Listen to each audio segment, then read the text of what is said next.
junt. Smoking now, I'm pulling stunts. I won't stop, so don't confront too much. A boss to be a grunt. Watch my back and also front. You drop it off, I pick it up. Pockets a mean one. Heavy like machine guns. Talking like they heard about me, they ain't never seen one. You ain't really about it, I can see it through the screen, son. Taking limit lane, busters never trusted jump. Like you want it, my opponent's never on it. I ain't thinking about tomorrow, only thinking about the moment. Feel the rush from the buck jump. 20s in my loaded trunk. Watch me make another hit. Yeah, I'm tripping off that funk jump. Like you want it, my opponent's never on it. I ain't thinking about tomorrow, only thinking about the moment. Feel the rush from the buck jump. 20s in my loaded trunk. Watch me make another hit. Yeah, I'm tripping. Yeah, I'm tripping. Yeah, I'm tripping.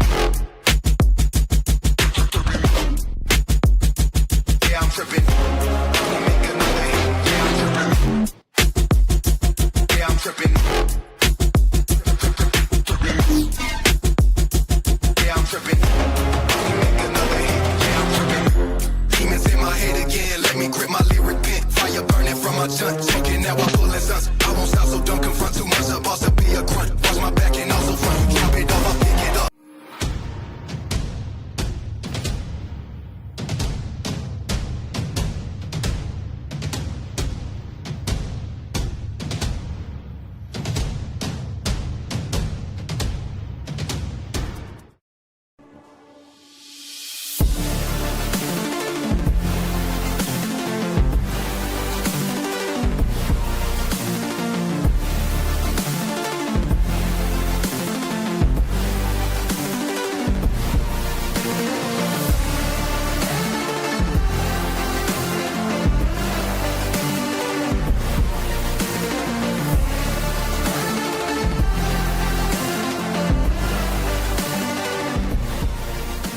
Very pleasant good afternoon, everybody. Welcome back to continuing coverage of high school baseball here on the OH Report. We welcome you live to Shelby, Ohio, where we have Division VI District Semifinal action coming up between the Wynford Royals and the Colonel Crawford Eagles.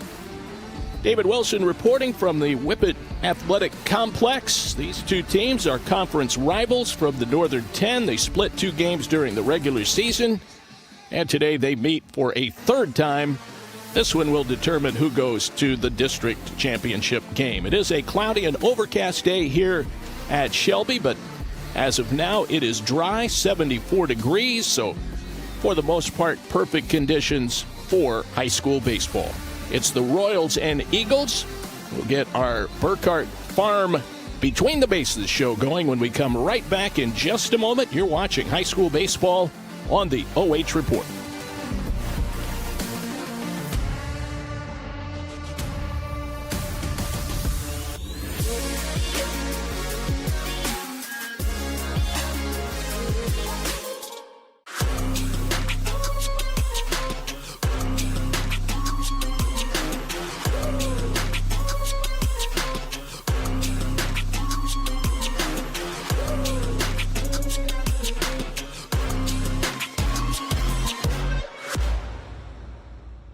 Avita Home Health and Hospice is locally owned, locally managed. All of our staff, our board, everybody are members of the local community. Our medical director is a member of our local community and has practiced in Bucyrus for over the last 10 years. When you call in, you're getting a local person. The nurses that you talk to all live, work, and recreate in your community. I mean, I've been doing this for 16 years and I've taken care of 3 generations of some families. We're the hometown people.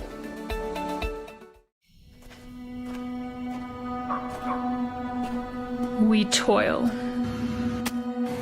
We sweat. We live. We breathe.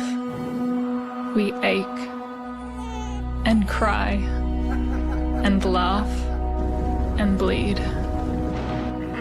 We dance. We play. We love. We nourish. We yearn and wish and hope and cherish. We mend. We heal. We repair. We sow. We plant. and tend and gather and grow. We feed our families and the world's too. It's a calling, a feeling, real and true. We need no thanks, rewards, or dues. We love this land. It's what we do.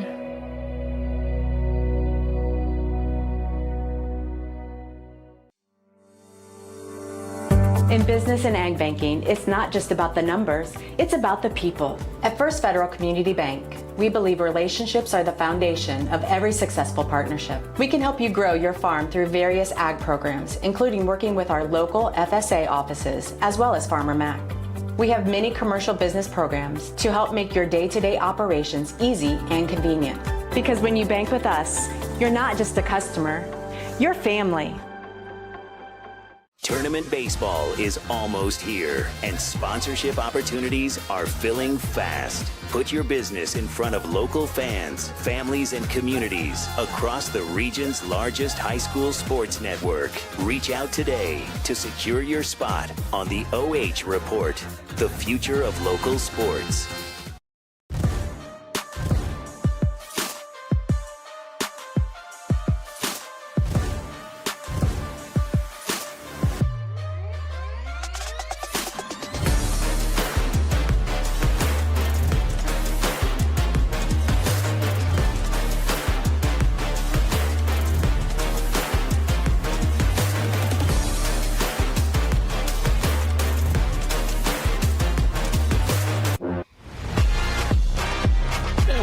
Everybody to our Burkhart Farm Center pregame show. It is Division 6 action before us this afternoon here at Shelby. Actually, a doubleheader coming up. We'll also have coverage of Crestview and Monroeville. But up first, a couple of Northern 10 teams squaring off as Wynford takes on Colonel Crawford. Wynford is the number 4 seed in the Northwest 1 district. Colonel Crawford is the top seed, and so the Eagles will be the home team in today's game. Let's take a look at some of our pregame information. We'll start with the Wynford Royals. They are coached by Wynford alum and 8th-year head coach Tom Smith. You see some information there on the top of your screen. They are coming off a thrilling win against Western Reserve, 2-1. That was a walk-off victory on Sunday in their tournament opener, and they do it all with great pitching, 170, the staff ERA. For the Wynford Royals, their starter today will be Drew Pope. He has a 1.57 earned run average on the season. Wynford hitting .299 as a team, so they get it done on both sides of the ball. They are 13-10 on the year. They were 6-8 in Northern 10 play. Their opponent today, well, we'll check their star to watch for the Royals, and he's a good one. Brayden Campbell, a senior, first-team all-conference selection. He is their leading hitter. Brayden Campbell, .395 on the year. He's also a speedster on the bases, 18 steals. He's only been caught twice. You see some of his numbers there. They will look to get him on base and wreak some havoc on the base paths to put some pressure on the Colonel Crawford Eagles. Speaking of the Eagles, they will be the home team in today's game. We'll check their situation here under head coach Jordan Oliver. Oliver, also a Wynford alum, former coach there, and now in his third year as the head coach of the Colonel Crawford Eagles. They also finished 13-10, but just a shade better in conference play than Wynford. They were 9-5 in league action. They knocked off Bucyrus in a run rule situation, 5 innings. In their tourney opener. That was back on Friday. Bucyrus was a number 7 seed, and the final score was 14-4. Take a look at the impact player for Colonel Crawford. We'll look at sophomore Grady Riggle. He is the number 3 hole hitter for the Eagles. He leads their team in RBIs, has some pop in his bat with 11 doubles, and can also help out on the mound. He does have 1 save on the year. But there you see that slugging percentage. Those doubles help. He's at .551 entering this district semifinal. So those are the Eagles. We mentioned they split during the regular season. Wynford picked up a 4-2. Colonel Crawford picked up a 4-2 win at home and then suffered a 10-0 loss just 2 weeks ago in the second meeting against the Royals. You see the lineup card exchange over at home plate with the head coaches and our umpiring crew. Dana Shoulders will be our home plate umpire. He'll be joined by David Stoico and Jack Kennedy on the crew. And they are getting things ready, going over the ground rules for this Division 6 district semifinal. The winner will stay right here and play at Shelby on Friday in a 5 o'clock game. That will be against either number 1 seed St. Henry or number 6 Parkway. That game is going on today as well. That game will be seen on OH Report as well, so we'll be here on Friday for whatever the matchup is. Colonel Crawford and Wynford getting ready to do battle in the Division 6 district semifinal. All right, we'll take a timeout here, getting closer to first pitch. This is the Burkhart Farm Center Between the Bases show, and we'll have more from Shelby after this timeout.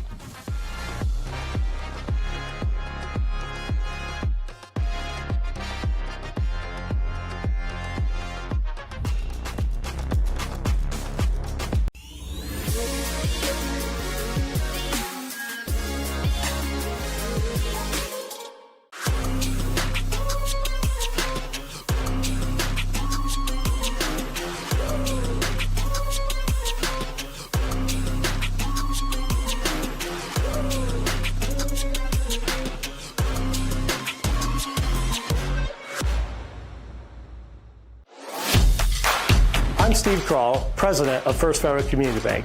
And here at First Federal Community Bank, our playbook consists of the 3 C's: care, curiosity, and courage.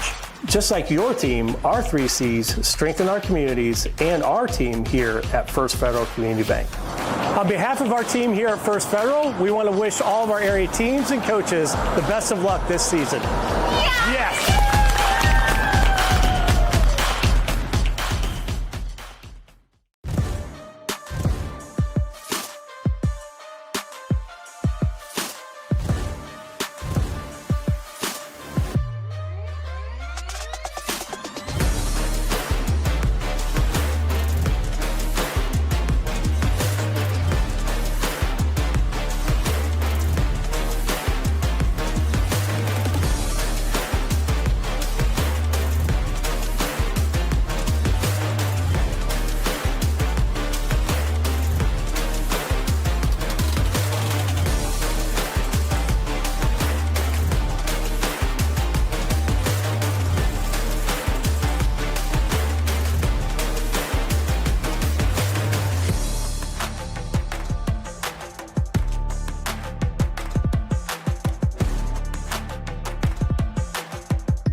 Welcome back, my friends, to coverage of high school baseball here on the OH Report. David Wilson back here at the Whippet Athletic Complex. It is Wynford and Colonel Crawford just ahead in a few short moments. We'll be giving you the starting lineups momentarily, but right now we'll pause for the playing of our national anthem.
Our national anthem here at Shelby High School. It is a cloudy, overcast afternoon, but warm. We're at 74 degrees and getting ready for the start of this ball game momentarily. Wynford and Colonel Crawford met twice during the regular season. They clash here in the district semifinals as well. Tom Smith and Jordan Oliver, the head coaches respectively of Wynford and Colonel Crawford.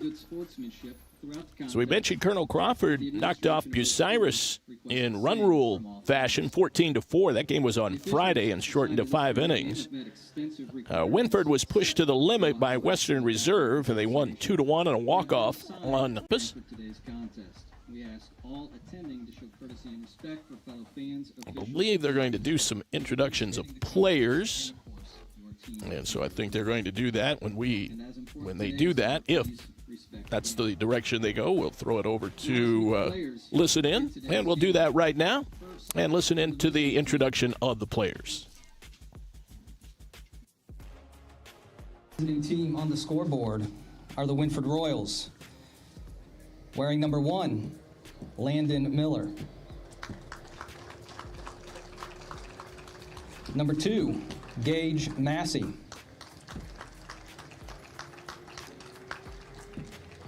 Number 3, Colin Halsmeyer. Number 4, Jackson Rayborn. Number 5, Drew Pope.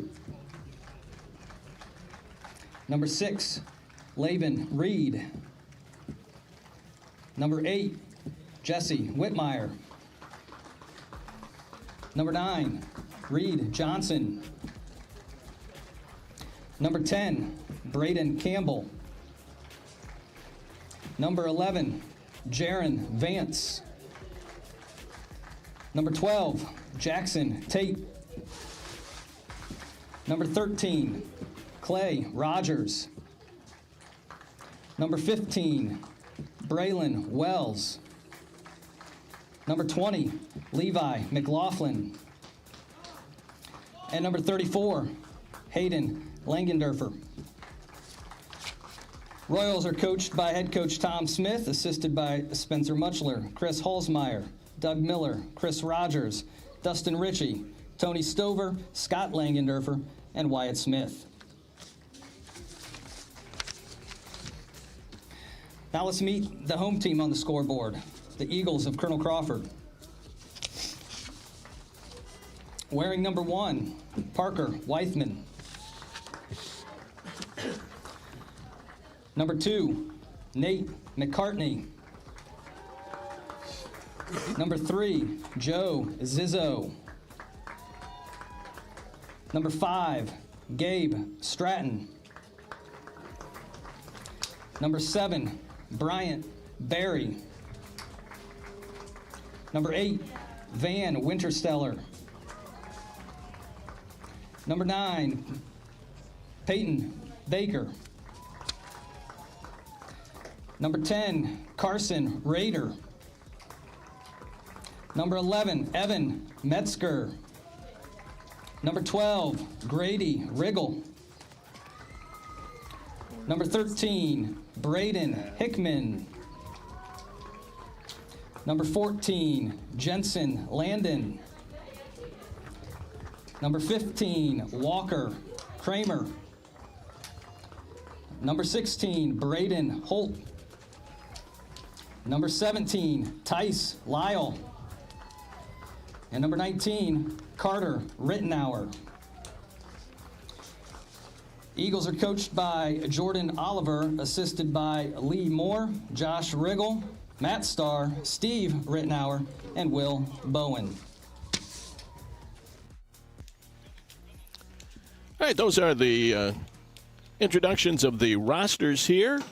And we'll go over the starting lineups as we get going here in the first inning. Right now, let's take a look at our keys to the game as they get ready to lock horns in this district semifinal. We'll start with the Wynford Royals. Their starter today, Drew Pope, very effective.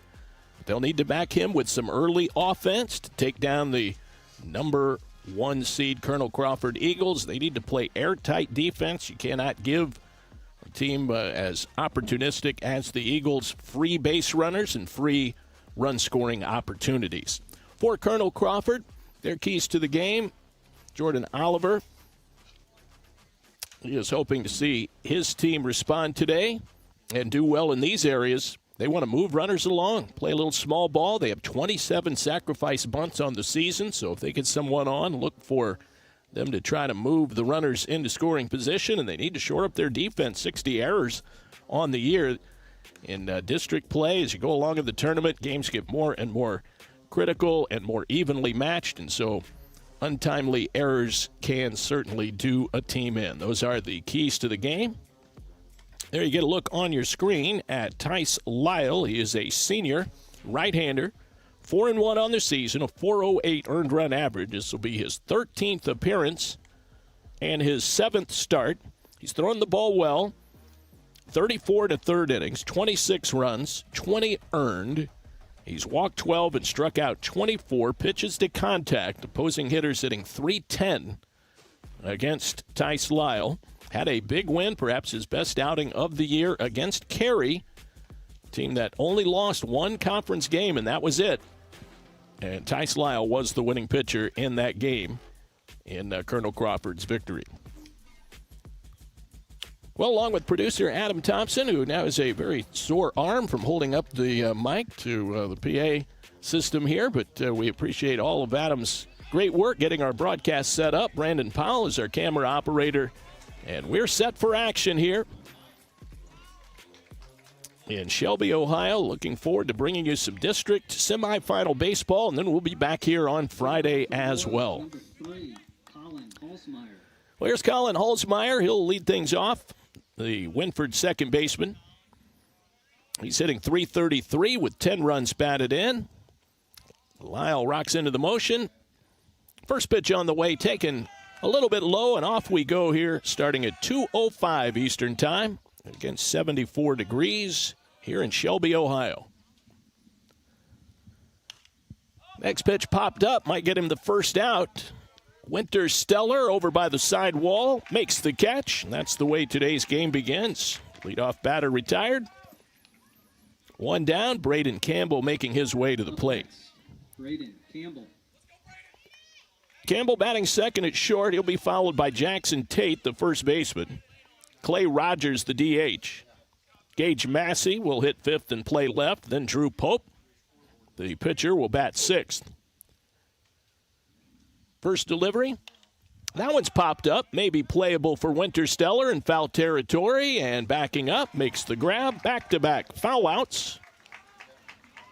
And Lyle has retired the first two batters. Lower third of the batting order for Wynford. It'll be Reed Johnson at third.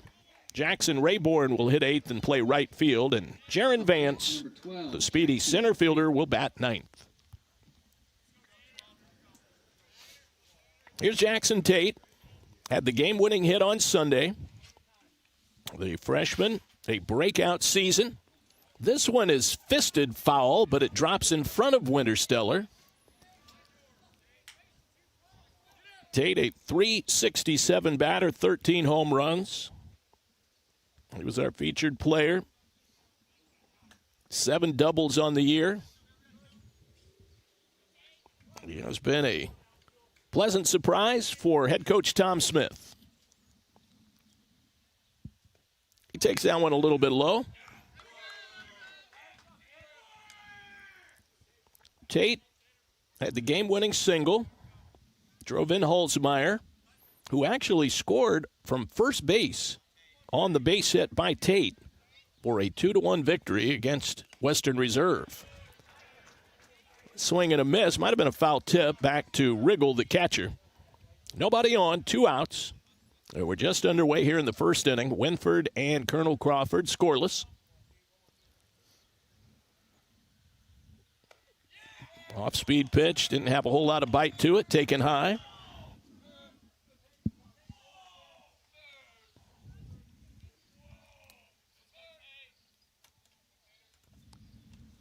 Lyle back with the next. That's a fly ball, very shallow right center field.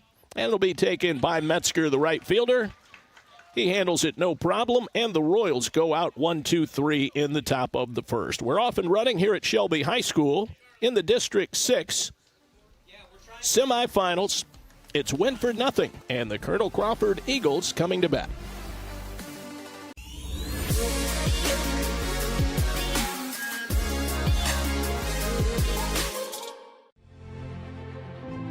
Farmall. 100 years of can-do. 100 years of milestones. 100 years of family. Generation after generation, its legacy lives on. The one for all since 1923.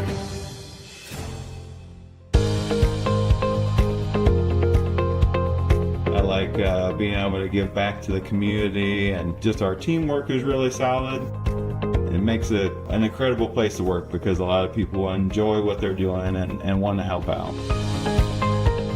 You get to learn every day. You get to meet very unique people. I get to interact with everyone from the clinical staff to the administrative staff. Everyone has something to offer. It's kind of like a million puzzle pieces coming together to make one large, beautiful piece.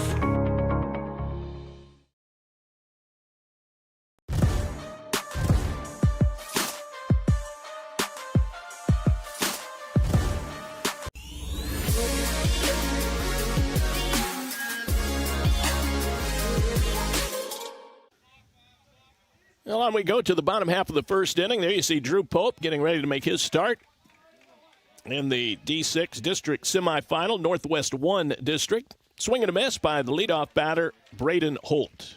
Colonel Crawford batting .295 as a team. No score here, bottom of the first. Next pitch from Pope is fouled. Holt, a .377 batter with 15 runs batted in. Three-sport athlete at Colonel Crawford. He's a senior, second-team all-conference player. Pope fires a fastball, fouled back. 2 strikes on Holt, the leadoff batter. Parker Wythman is on deck. He'll play shortstop. Grady Riggle in the hole. It's the number 3 hitter and catcher. Swinging a foul tip by Holt. Wynford went out 1-2-3 in their half of the first. Van Wintersteller will be the cleanup batter and first baseman. Evan Metzger in right, batting 5th. Then Nate McCartney at 3rd. That one's upstairs for a ball. Jensen Langdon, the DH. Joe Zizzo will play left field and bat 8th. And Carson Rader rounding out the lineup in center field. Colonel Crawford and Wynford, identical overall records. 13-10.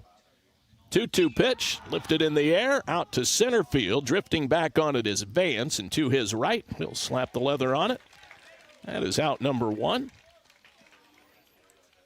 All 4 combined batters have been retired. Here's Parker Wythman. Wythman also a second-team all-conference player in the Northern 10. .309 batter, 9 runs batted in, 13 steals. Junior shortstop. That one outside for a ball. 1 ball, no strikes. Grady Riggle on deck. Winner of this game plays on. Loser's season is over. High fastball swung on and missed. Drew Pope, 6-3, and a fine 1.57 earned run average. This is his 12th start. He deals. That one's over for a strike. 1 ball, 2 strikes. Opposing hitters have been held to just a 177 average against the right-hander. This is high with that one. He's been a workhorse also. Pope, 63 innings. And he works quickly. That one, very close pitch, just missed. Pope thought he got that over the plate. 24 runs, 15 earned. 13 walks and 61 Ks. Payoff pitch is taking a ball. It got away from Wells, the catcher, but no further advancement other than first for Wythman, who draws the base on balls. He's the first base runner. Number 12, Grady Riggle. Well, here's Riggle. With power potential, 362 batter, 20 RBIs, 11 doubles. Sophomore, right-handed batter, and he juices one out to left field. That's hit pretty well. Going back on it and making the catch out there is Massey. So Riggle puts a charge in it. Park holds it. Massey runs it down. And Van Wintersteller will be the hitter. 2 outs, 1 on, no score here in the first. Very calm here at Shelby. No wind to speak of. Cloudy, overcast, perfect conditions for tournament baseball. Ground ball, left side, charging it. Campbell at short, sets, and throws out Van Wintersteller. 295 batter with 16 RBIs, so the cleanup batter retired to finish the inning for Colonel Crawford. No runs, no hits. There was 1 left after a walk, and we've played 1 inning. Here in Shelby, it's Wynford nothing and Colonel Crawford nothing.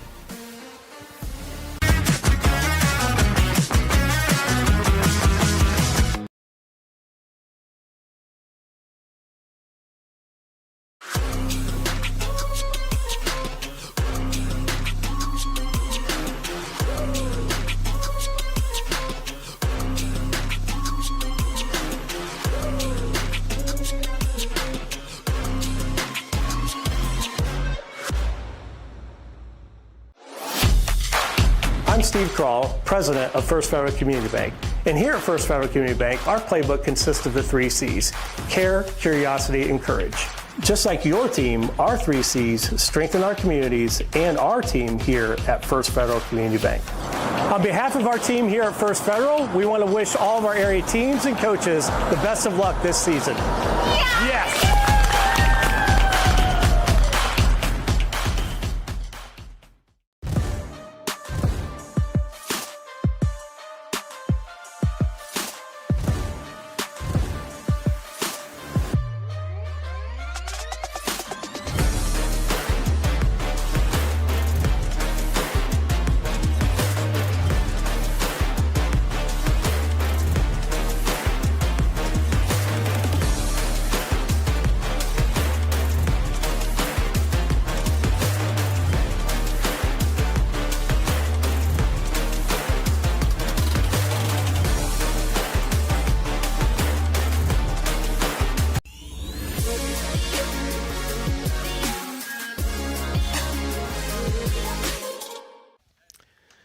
Well, checking that First Federal Community Bank scoreboard, we have no score.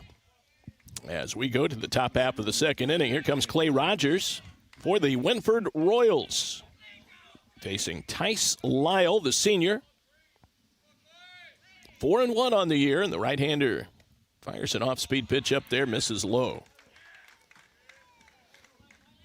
Rogers, big right-handed hitter, batting .284.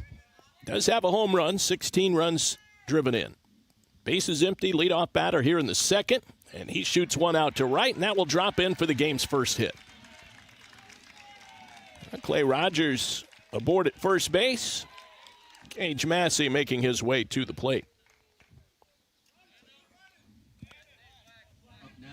Taking a look at our replay on the base hit by Clay Rogers. Strategic Outdoor Solutions, bringing you all of our instant replays today, lined up by our producer, Adam Thompson. We might get a pinch runner here. I believe that'll be Landon Miller, who takes his spot over at first base to run for Rogers. And Gage Massey batting, a .245 hitter, 9 runs batted in. Massey, a sophomore.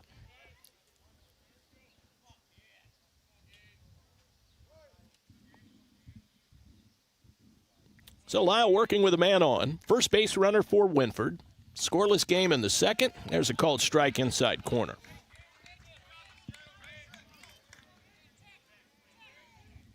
Busy here today on the Shelby campus. Final day of school and also a softball regional going on. That one a little bit low for a ball. Gage Massey at the plate. Drew Pope on deck. Just getting warmed up here at Shelby. We'll be here all day. Got Crestview and Monroeville coming up. It's our second game of the afternoon.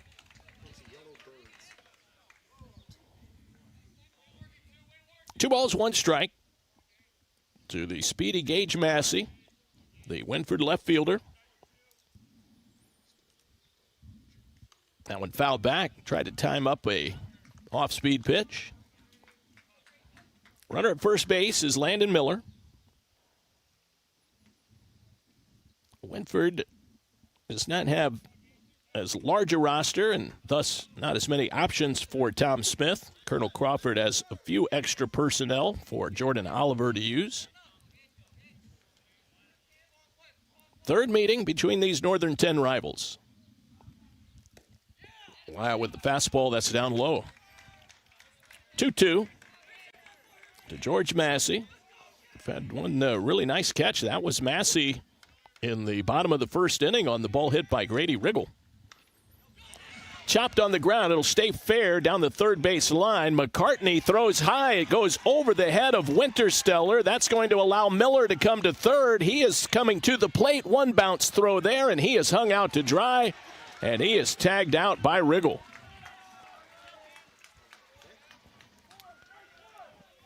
So Massey grounds to third, reaches on the throwing error, and Rogers tries to circle the bases from first and gets thrown out rather easily by Wintersteller, who tracked that ball down in foul territory and threw a one-bounce throw to Riggle. Had an easy tag. So one out, one on. Runner at first base is Massey, and here is Drew Pope, the senior pitcher, batting sixth in the lineup. 302 hitter, 7 RBIs. Lyle knows that Massey is a threat to steal, so he steps off. Wintersteller at first, holding him on. He takes off. Pitch was taken. Throw down to second, not nearly in time, and it's the 12th steal of the year for Gage Massey. Was taken for a strike, but the throw, as you see, was off to the first base side of second. Runner in scoring position for Pope. Still no score. He grounds it to third. Similar play. McCartney has it. Sets his feet. Throws to first in time. Massey advances to third, but 2 out.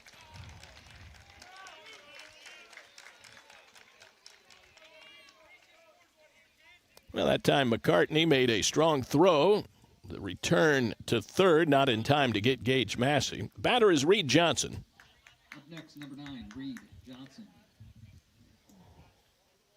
Johnson is a switch hitter. He'll bat from the left side. 242 batter. 10 RBIs.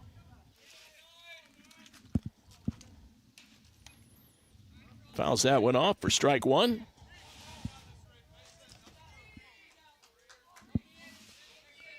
With Johnson, it's usually a walk or a strikeout. 13 walks on the year, 14 Ks. He's a sophomore. Pops that one up foul, down 2 strikes. Well, potential go-ahead run at third base. Gage Massey, no score, top of the second. District 6, so some of the smaller schools. This is a district semifinal here at Shelby High School. Lyle pitching. That is line fair down the third base line. It gives Wynford the lead. Played back in by Zizzo. And an RBI single for Reed Johnson, his 11th RBI. And Wynford leads it by a score of 1-0 here in the second. Up next, number 4, Jackson. See the swing right there going to the opposite field. Second hit of the inning and of the game for the Royals. Here's Jackson Rayborn.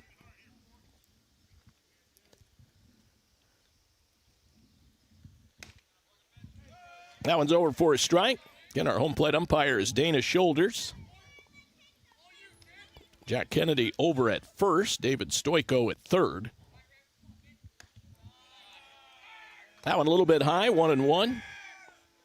Rayborn, a 167 batter, 2 RBIs. Senior right fielder. Lyle trying to hold the damage to 1 run. Wynford has the early lead here in the top of the second.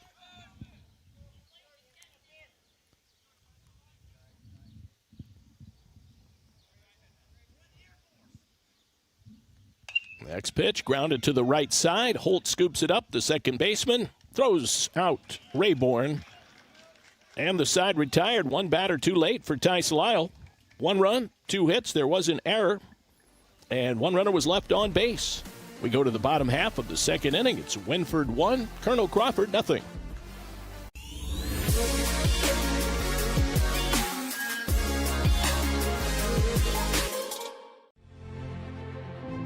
Farmall. 100 years of can-do. 100 years of milestones. 100 years of family. Generation after generation, its legacy lives on. The one for all since 1923.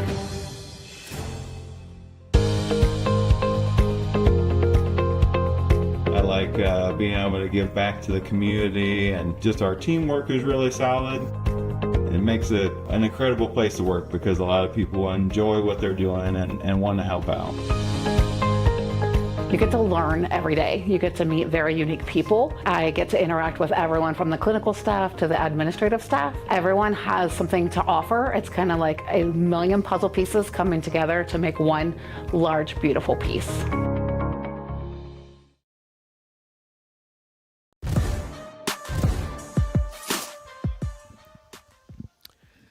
On we go to the bottom half of the second inning. The Eagles will try and respond after Wynford picked up a run in the second inning, an unearned tally against Tice Lyle.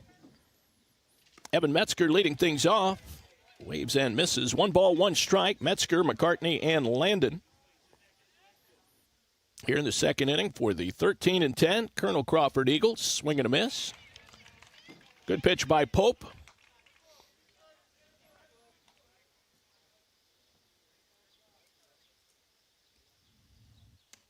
Wave and a miss. Got him on strikes. That's the first K for Drew Pope. He retires the leadoff hitter here in the bottom of the second inning, and Nate McCartney will make his way to the plate. McCartney, a 288 batter, 9 RBIs. Good eye at the plate, 19 walks on the year. He's a senior.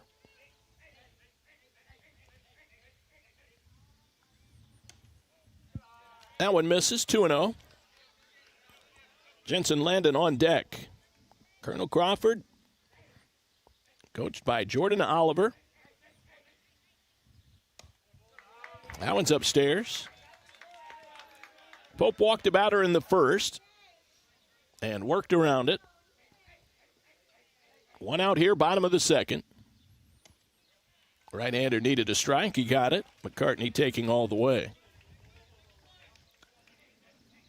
Teams are similar offensively. A swing and a miss. 3-2.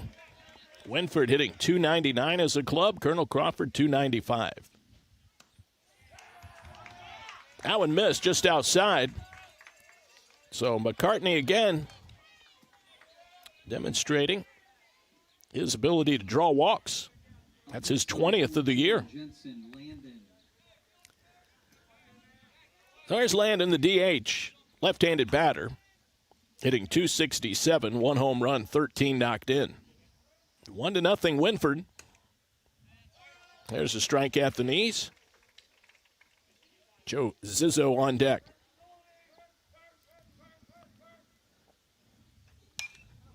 In the air and playable, right center field. And Vance calls for it, makes the grab. Landon flies out. 2 down. Zizzo making his way to the plate. Defensively for the Royals, Reed Johnson at third base. Brayden Campbell at shortstop. Colin Holtzmeyer, the second baseman. Jackson Tate at first. There's a pickoff throw over to Tate. Gage Massey in left. Jaron Vance in center. He just made that last catch. Jackson Rayborn in right field.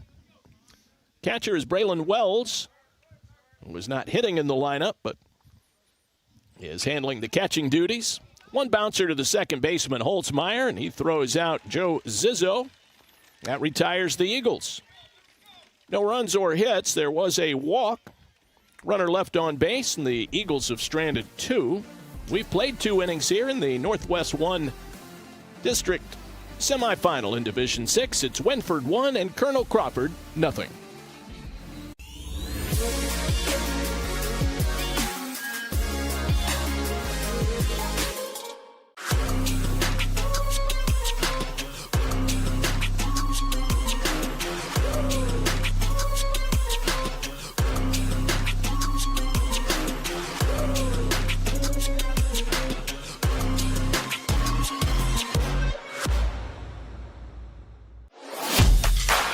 I'm Steve Kroll, president of First Federal Community Bank.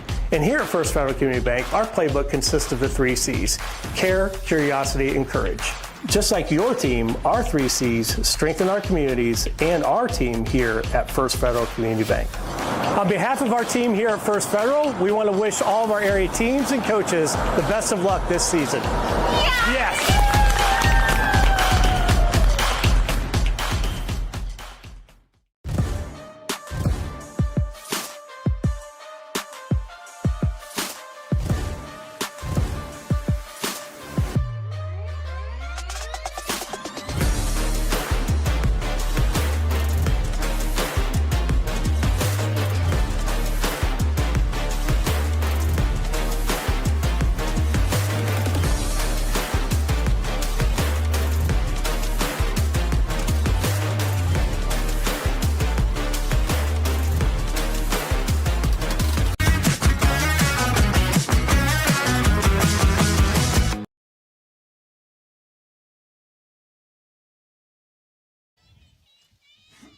A very warm and comfortable afternoon for baseball here in Shelby, Ohio, for the Division 6 District Semifinal between Colonel Crawford and Wynford. We go to the 3rd inning. It's 1-0 Royals, and they come to the plate with number 9 hitter Jaron Vance, his first AB.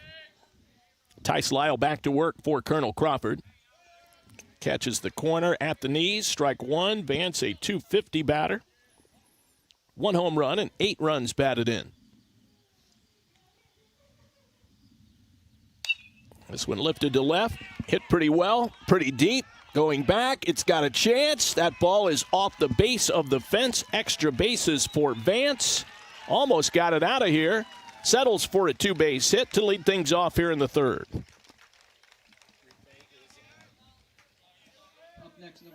See it right here, traveling all the way over the head of Zizzo. Good start for Wynford. They lead it 1-0. Here's Colin Holzmeyer. He squares to bunt. Third base side's going to be a tough play for McCartney, and he'll hold the baseball. Bunt single for Holzmeyer. McCartney was playing back. Wintersteller was charging in at the first base corner, but you see it here. He bunted it on the turf, got it past the mound, and an easy bunt single for Holzmeyer.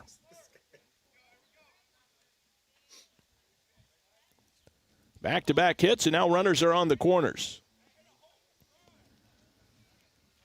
Brayden Campbell at the plate. Popped up foul back in the 1st inning. 15 RBIs on the year. There goes Holzmeyer. Throw all the way through, but not in time. It's a steal. His 13th of the year.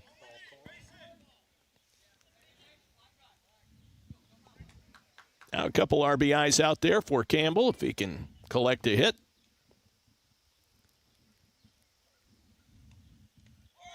That one taken down low, so he spikes it up there. Nice stop by Riggle. 2 balls, no strikes to Campbell. Number 2 hitter in the order for Tom Smith.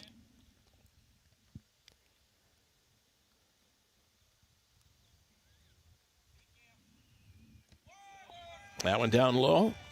He's gone 3-0. against a dangerous hitter in Campbell. They do have first base open.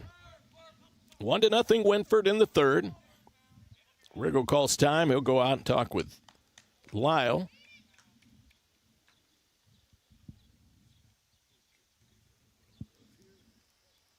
And they started out with Jaron Vance's double to left.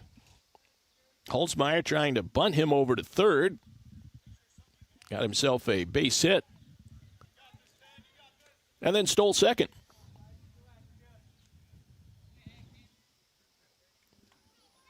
Campbell, first team all-conference. He's a senior.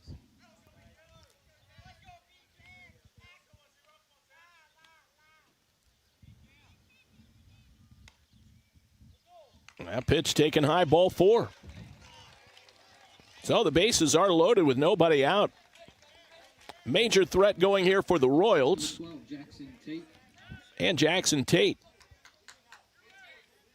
The freshman will step to the plate with his .367 batting average. Flied out to right field in the first inning. Infield stays at double play depth. Pitch is fouled back out of play. Steerike 1 to Tate. They do pull in a little bit on the corners. Wintersteller over at first, McCartney at third, but Weithman and Holt playing fairly deep up the middle. They'll try and turn 2 if they get a sharp ground ball. Lyle pitching, a shot out toward left field. That's over Zizzo's head. It's going to roll all the way to the fence. Vance scores. Here comes Holzmeyer. Campbell being waved in. Here's the throw all the way to the plate, and it is too late. A head-first dive by Campbell.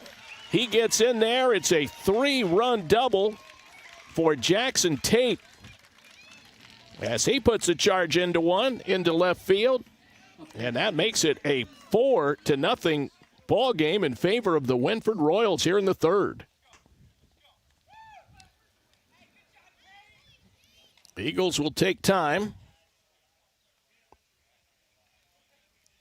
See the final run coming in on that 3-run double. Riggle diving after making the catch a little bit up. Tate pulls in at second base. He now has 16 RBIs.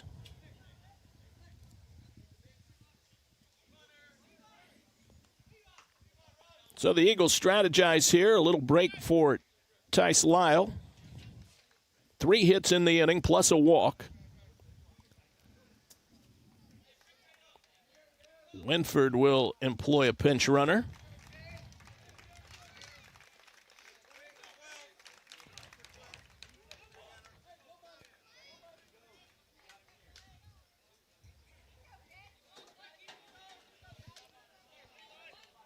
That pinch runner would appear to be Levi McLaughlin, a sophomore utility player. Here's Clay Rogers. He takes it low for a ball, 1-0. 3 runs are in, and oh yeah, nobody out.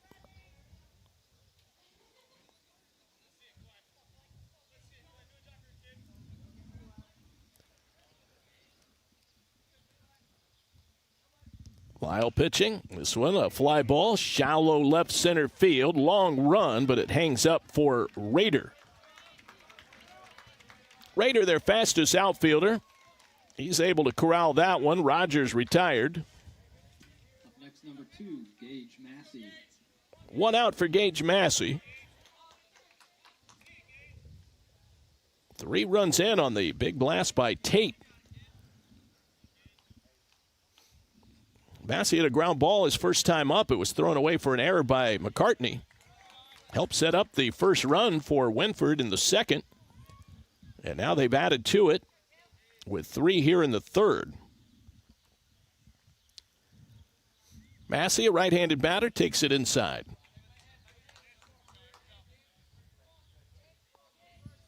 Four to nothing. The Royals jumping out to the early lead here in the district semifinals. That's a called strike. Don't forget, the last time these teams played, Wynford captured a 10-0 victory over the Eagles. That one popped up. Looks like it'll get out of play. 2-2, the count to Massey. Drew Pope waiting on deck.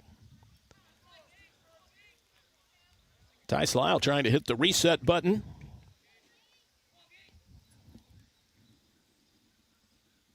He deals, wave and a miss, got him on strikes.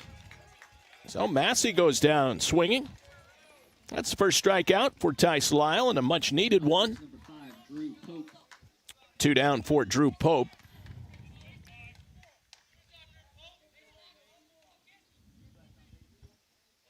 Pope grounded out to third. His first time up. And he slaps one on the ground. It might have gone off the glove of Lyle. It's picked up by Holt. And he throws out Drew Pope. We'll call it a 1-4-3 to retire the side. So a nice recovery by Lyle, but the big hit, the 3-run double by Jackson Tate. 3 runs on 3 hits. No errors. 1 man was left on base. We go to the bottom half of the 3rd inning. It's now Wynford 4, Colonel Crawford nothing.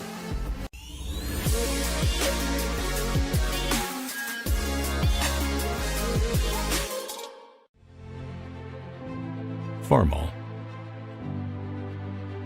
100 years of can-do. 100 years of milestones. 100 years of family. Generation after generation, its legacy lives on.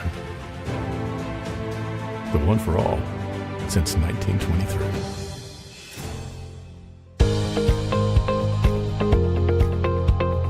I like being able to give back to the community, and just our teamwork is really solid. It makes it an incredible place to work because a lot of people enjoy what they're doing and want to help out. You get to learn every day. You get to meet very unique people. I get to interact with everyone from the clinical staff to the administrative staff. Everyone has something to offer. It's kind of like a million puzzle pieces coming together to make one large, beautiful piece.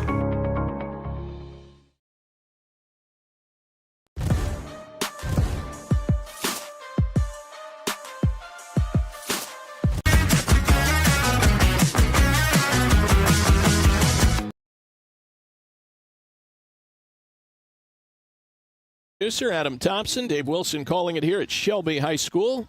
Brandon Powell, our camera operator. We go to the bottom half of the 3rd inning. Colonel Crawford sending Carson Rader to the plate for the first time. He's a .291 batter, no home runs, 2 RBIs, 4-0 Royals. Drew Pope back to work. He has walked a pair, has not given up a hit, 1 strikeout. That one in there for a strike, letter high, 2 balls, 1 strike.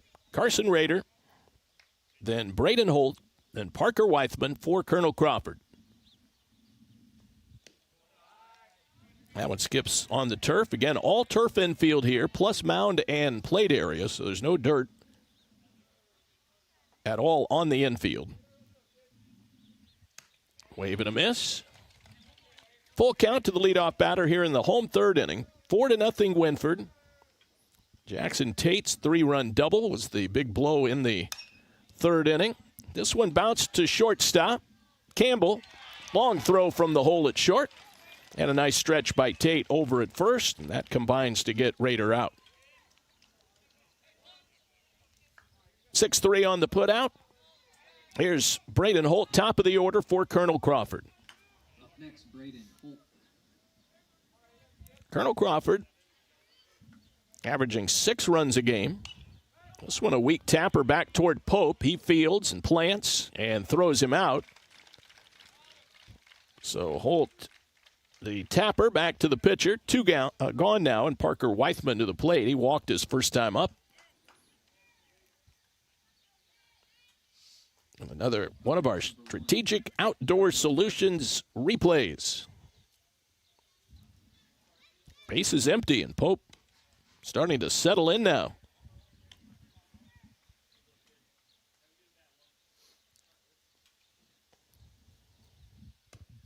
Weithman takes it a little bit low. Dangerous hitter. 309 batter. Bases are empty here, 2 gone. Popped up behind the plate. Wells gives it a look, but it's well out of play.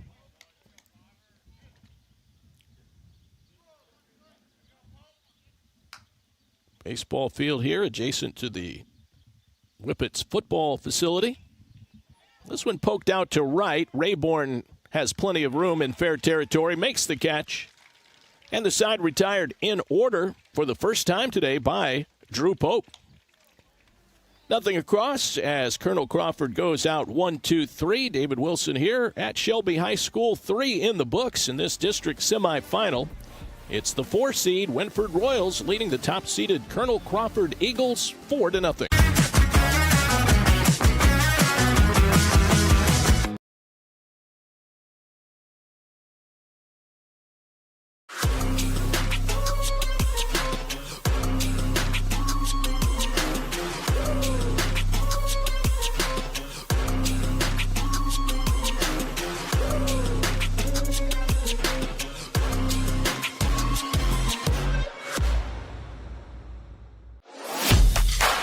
I'm Steve Kroll, president of First Federal Community Bank. And here at First Federal Community Bank, our playbook consists of the 3 C's: care, curiosity, and courage. Just like your team, our 3 C's strengthen our communities and our team here at First Federal Community Bank. On behalf of our team here at First Federal, we want to wish all of our area teams and coaches the best of luck this season. Yes!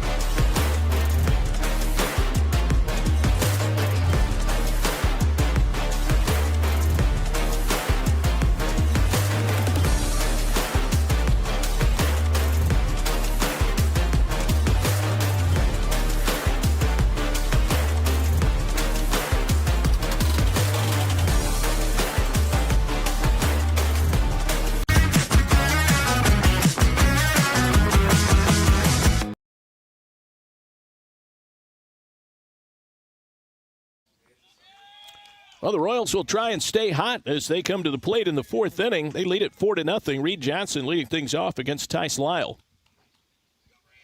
The Eagles right-hander to the plate. Misses inside with it. 2 balls, no strikes to Johnson, who had an RBI single in the 2nd inning. Switch hitter drove in his 11th of the year. That's a strike. Belled high, outside corner. 2 balls, 1 strike.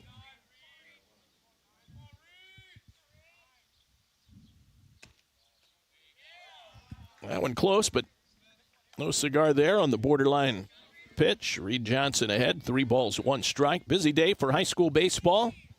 Our OH report team spread out across the area. Ground ball sharply hit to second. Scooping it up, Holt, and he throws Reed Johnson out. No problem. 4-3 on the put-out. Jackson Rayborn will step to the plate. 1 out. 4-0 Wynford. But lots of coverage going on today on our other channels. We'll be here throughout the day at Shelby. Wynford, Colonel Crawford in progress right now. We've got Crestview and Monroeville coming up. That one a little bit high. 1 ball, no strikes to Jackson Rayborn. He's 0 for 1. This one lined and caught by Brayden Holt. So he's had a hand in both outs so far here in the top of the 4th inning. And Jaron Vance will make his way to the plate. 4-zip Wynford. The big hit, the 3-run double by Jackson Tate, the freshman, putting his stamp on this district semifinal game. Lyle deals. Outside for a ball. 74 degrees at game time. Cloud cover. No wind. This one is taken down low. Our second game slated for 4:30 Eastern Time. There's a strike. 2-1. worth noting, I don't think it'll be a problem, but no lights here at Shelby's baseball facility. There's the strike call, 2-2. So Tice with some nice control here in the fourth. He retired the Royals in order in the first. That one a little bit outside. Full count. It's gone the distance on Vance. Top of the order, and Holzmeyer waiting to hit next. Wynford batting and leading.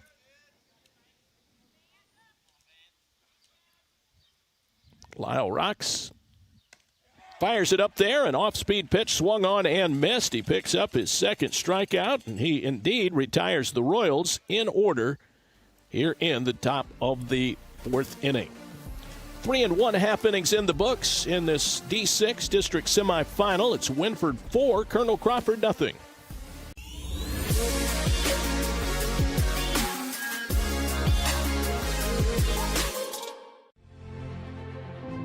Farmall. 100 years of can-do. 100 years of milestones. 100 years of family. Generation after generation, its legacy lives on. The one for all since 1923.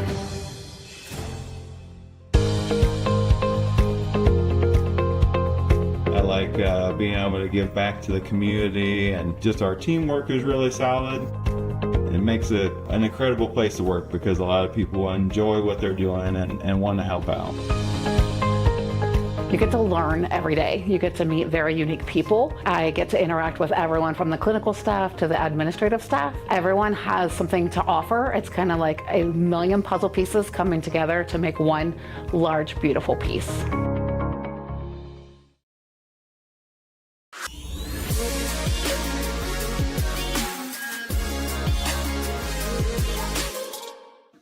Grady Riggle. Well, we appreciate our great host today, the Shelby City Schools. We are at the Whippet Athletic Complex for high school baseball on the OH Report. Grady Riggle leading things off, swinging on the first pitch. Campbell at short, fields and throws him out. He has showcased a pretty good arm over there. And he gets a tough hitter out as Drew Pope gets an out on the first pitch here in the bottom of the fourth. 4-0 Wynford. Here's Van Wintersteller. Rounded out to shortstop back in the first inning.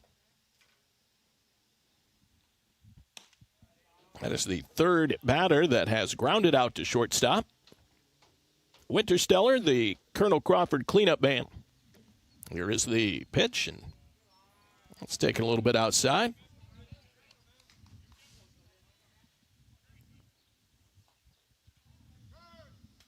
Four-zip Wynford, time called by Wintersteller. Evan Metzger will hit next. Colonel Crawford trying to start the climb back into this game, down 4 runs. Fouled back and out of play. Softball action going on the OH Report. Hillsdale and Dalton tied at 1. That game in the 4th inning. Another one popped up foul. Mohawk and Gibsonburg also playing in the 4th inning. And softball regional action. Mohawk 6, Gibsonburg nothing.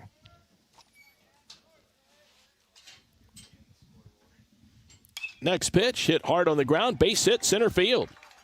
That is the first hit for Colonel Crawford.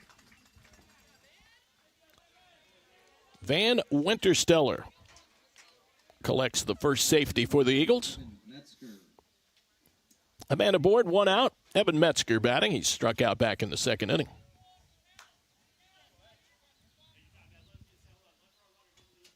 Winner of this game will play the winner of St. Henry and Parkway.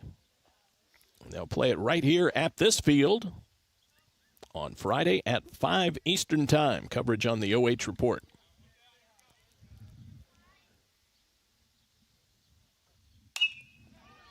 That's a line drive to left that's caught by Massey.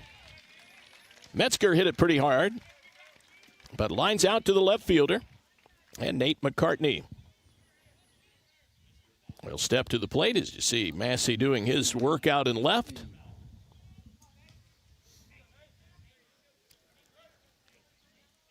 McCartney a walk back in the second inning.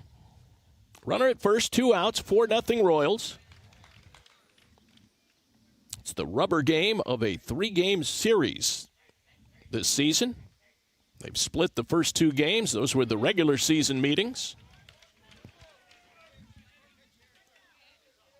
Colonel Crawford, a 4-2 win at home and a 10-0 loss at Wynford. Next pitch. That's low. Runner takes off, a little bit of a delayed steal and no throw down to second base. So Van Wintersteller with a sneaky steal of second there. The pitch to McCartney, and that's a wild one. Bounces off the back wall, but it allows Wintersteller to motor over to third base. So on consecutive pitches, he advances from first to third. Now a 2-out RBI opportunity here for Nate McCartney. Again, low. And Wells picking that one backhanded. 3 balls, 2 strikes now. And that's high and outside, ball 4. And I think Pope was a little bit distracted by Wintersteller, who was bluffing down the line at third.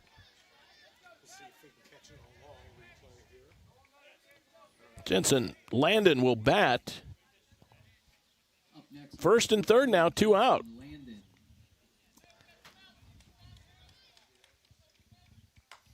Landon, the lefty hitter, flied out to center field in the second inning. Oh, Pope comes set and then steps toward third, doesn't throw it. Landon, a freshman, 267 batter. Does have some pop. He has a home run. 1 ball and no strikes. Joe Zizzo waiting on deck. Colonel Crawford trying to come to life here in the 4th inning. 3 walks by Pope in the ballgame. He has but 1 strikeout.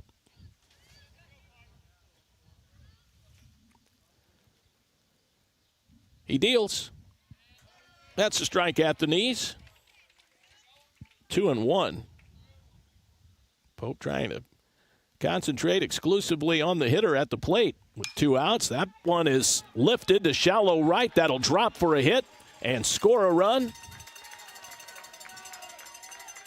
Jensen Landon bloops a single into right field. That makes it a 4-1 ball game. Colonel Crawford on the board.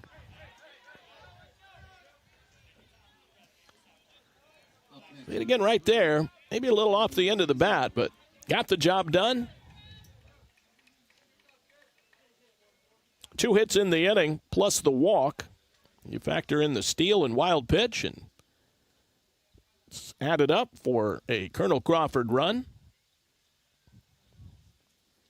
Landed with his 14th RBI.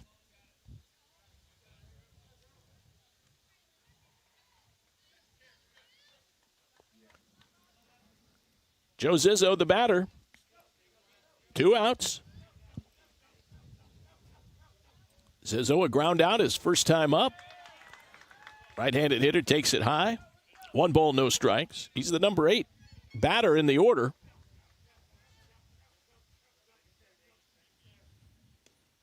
Wave and a miss. That evens it up, 1 ball, 1 strike. Nice changeup. Drew Pope, 6 wins, 3 losses on the mound this year. It's the ace for the Royals. Comes back with the fastball, but missed low.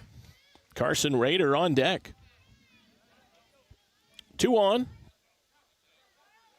And 2 out. Little tapper, first base side. It's going to stay fair. Pope picks it up, throws to first. Thought he might just tag Zizzo going by, but he elects to throw it. Ball handled over at first by Tate, and that does it for the Eagles. 1 run on a couple of hits. No errors. 2 runners were left on base. Colonel Crawford has left 4 on in the ball game, but they are on the board now. We go to the 5th inning. After 4, your score, it's Wynford 4, Colonel Crawford 1.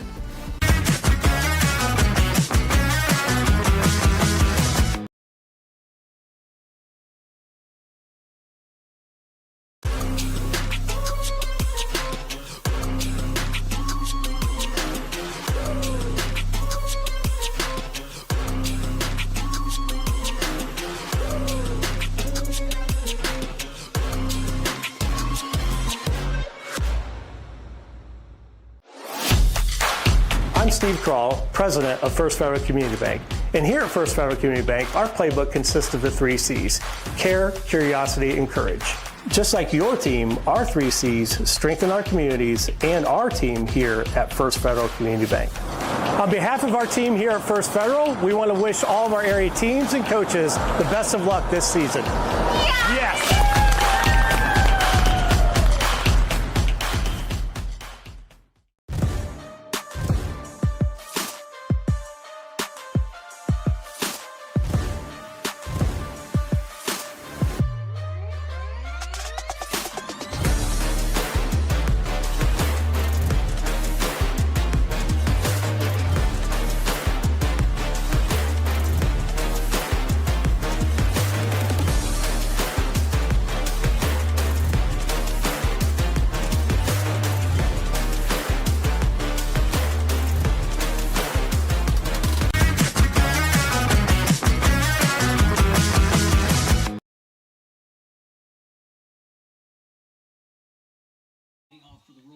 We're glad to be bringing you district semifinal action here on the OH Report from Shelby High School.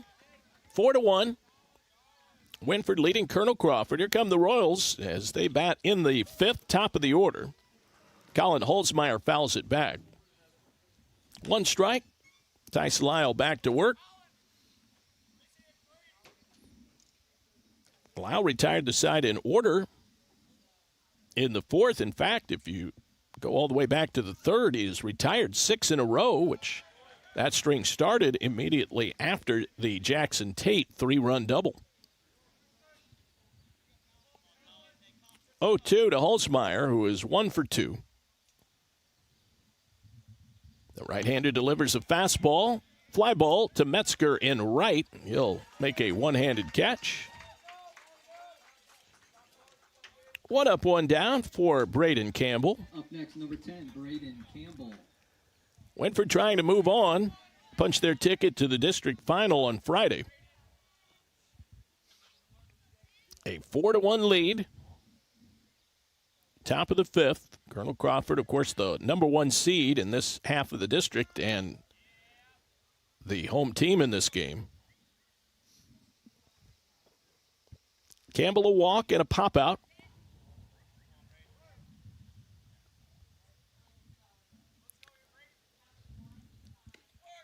First pitch comes in low to Campbell.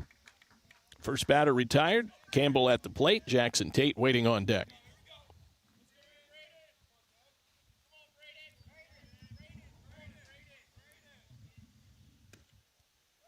Out a little bit inside. Good hitters count now for Campbell. Number 2 hitter in the lineup for Tom Smith. Campbell is senior.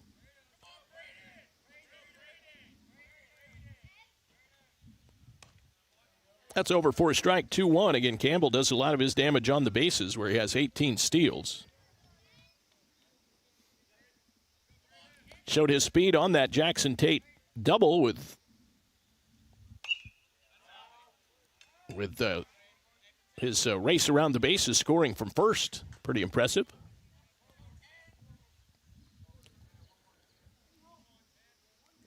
Two and two, 5th inning. Season on the line for these two Northern 10 rivals. One foul back out of play. Pretty good cut there by Campbell. Lyle battling.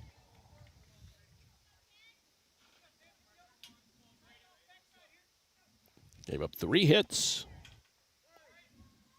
in that 3-run 3rd inning.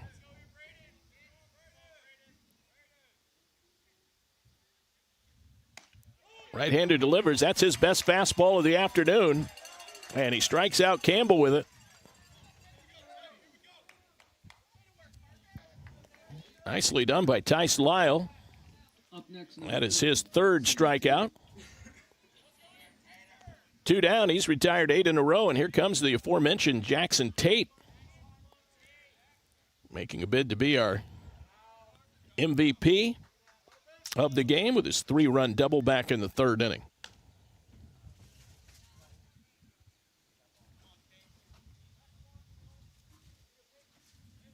No balls, 1 strike, 2 gone, bases empty. 4-1 Wynford.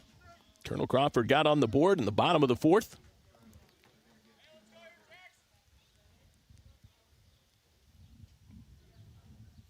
Ground ball sharply hit, takes a short hop over to McCartney, knocks it down but has no play. Tate reaches first base, got caught in between hops there. It'll be an error charge to the third baseman. Far too late after he recovered. Two-out base runner. Here's Clay Rogers. Rogers a single his first time up, 1 for 2.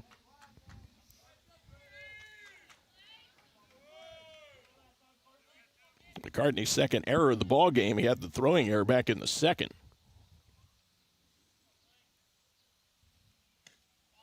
Just a little bit low to Rogers, the cleanup batter.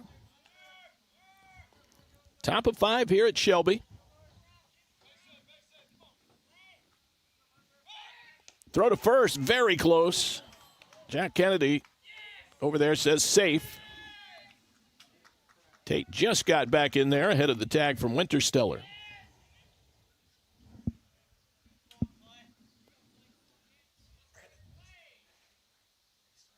The pitch.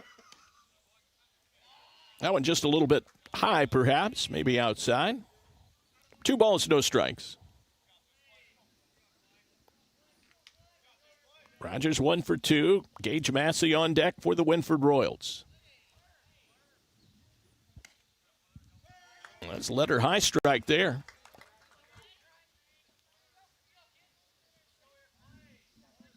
Lyle trying to get Rogers out. Strand Tate over at first. A little bit extra on that one, but he locates it high. Hitting this late in the ball game, do not want to dig the hole any deeper. Has to keep it at a 4-1 ball game and give his team a chance to rally. There's a pickoff throw, and this time they got Tate.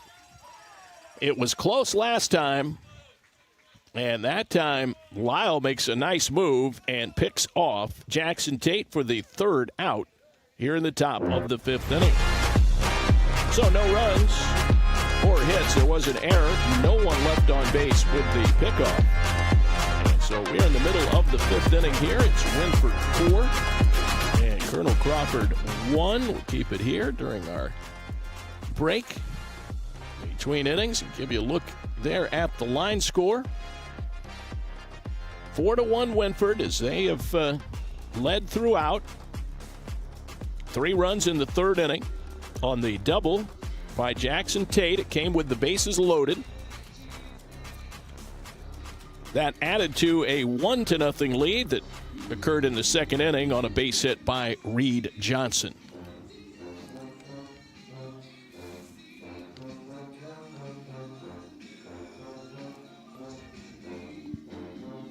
Colonel Crawford got on the board on an RBI single by Jensen Landon.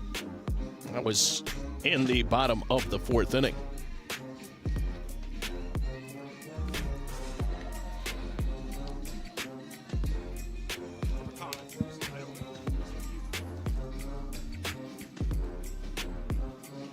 Old Drew Pope getting ready to take the mound for the 5th time in this game. Carson Rader will lead things off for the Colonel Crawford Eagles. So we're glad you're with us today for OH Report coverage of high school baseball. First of our doubleheader from Shelby. First pitch to Rader is high.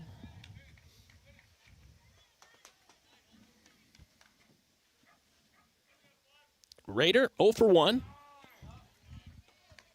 2 balls, no strikes. 9-1-2 due up for Colonel Crawford as they will try and rally in the late innings. Rader choking up on the bat. Hit hard on the ground, deep at short, backhanded Campbell. Long throw, just in time to get Rader. Brayden Campbell has been outstanding at shortstop. His 4th chance in the field, none of them have been routine. Up next, number 16, Brayden Holt. So here's Holt. Top of the order, he's 0 for 2. That one did not make it to the plate as he snapped off a breaking ball. Drew Pope working into the 5th inning. He's given up just 2 hits.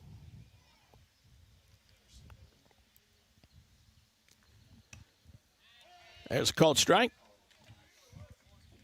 1 ball, 1 strike. Our second game teams are starting to arrive.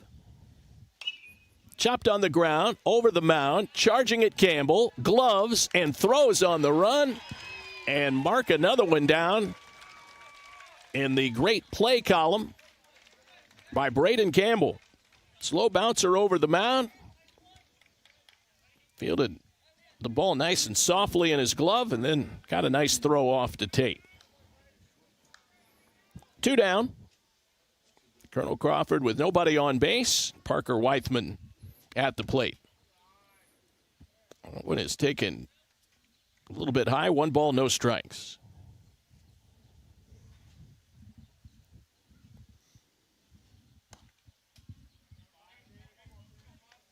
Two and 0 to Weithman.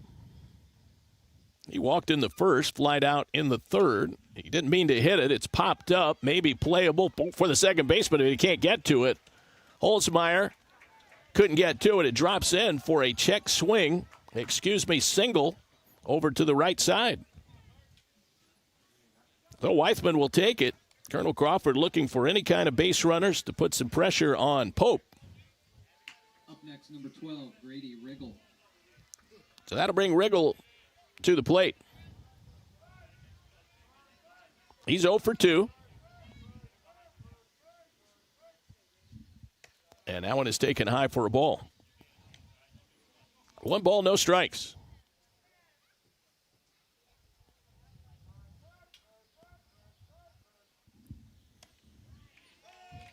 That one's in there for a strike.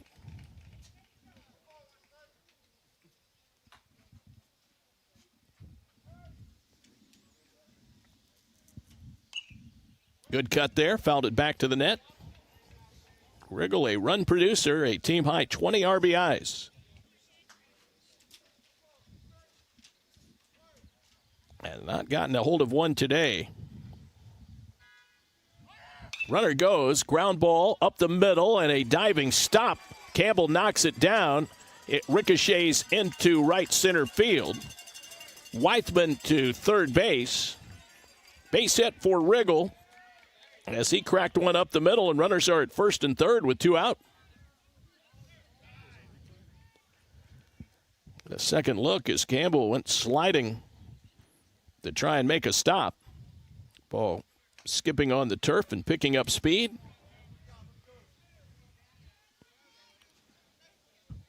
Well, a pair of 2-out hits. That'll bring Van Wintersteller to the plate. Couple of men on. 4-1. Wynford leading it here. Bottom of the 5th inning. Critical juncture of the ball game here, and this ball is ripped into left. That'll drive in a run and make it 4-2. Massey gets it back in. Van Wintersteller wastes no time. He belts a single into left to drive in his 17th of the year. He's 2 for 3 in the district semifinal. Riggle moves up to second base. Back-to-back-to-back hits with 2 outs.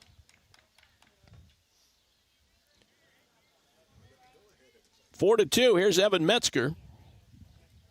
He's 0 for 2 in the ball game. Lined out to left field his last time up.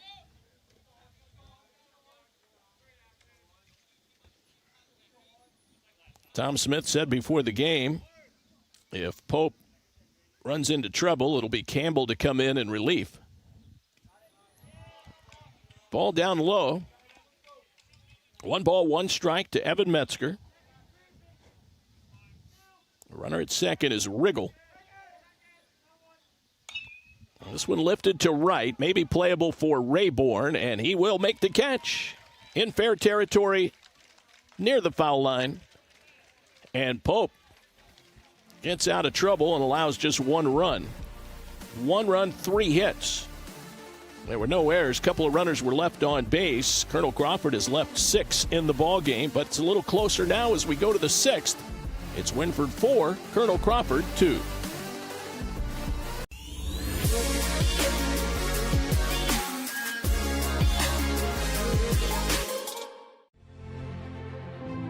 Farmall. 100 years of can-do. 100 years of milestones. 100 years of family. Generation after generation, its legacy lives on. The one for all since 1923.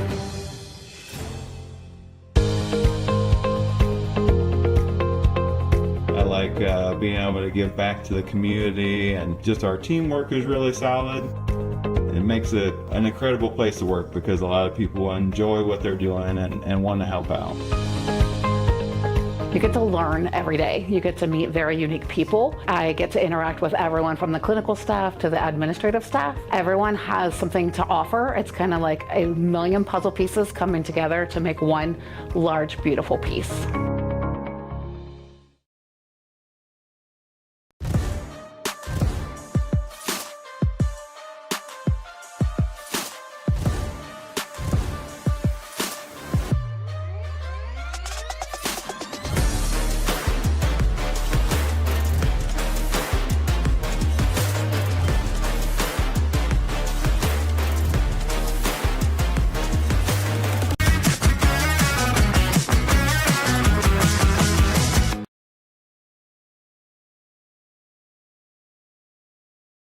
Clay Rogers leading things off here as we go to the sixth inning for Wynford. It's now a 4-2 ball game.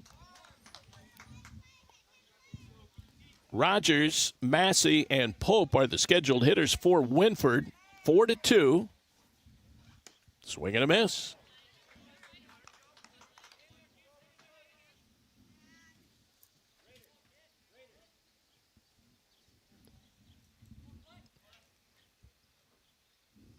Long pause here. Parker Wythman pitching. And a fastball is taken inside. 1-1. Leadoff batter at the plate here for Wynford. Clinging to a 4-2 lead. Looking to add to it. Went inside to Clay Rogers.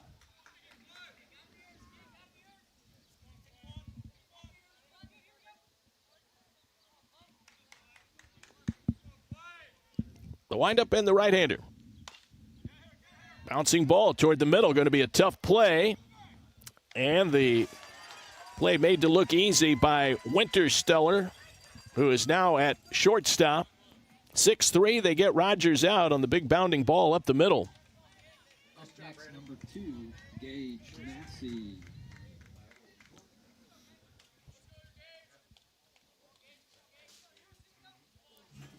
So a nice play at short. Leadoff batter retired. Here's Gage Massey. 0 for 2 in the ball game. 4-2 Wynford. And the pitch is taken low for a ball. Parker Wythman coming in to play, to pitch from his shortstop position. So they shuffled the defense around a little bit for Colonel Crawford. That's over for a strike.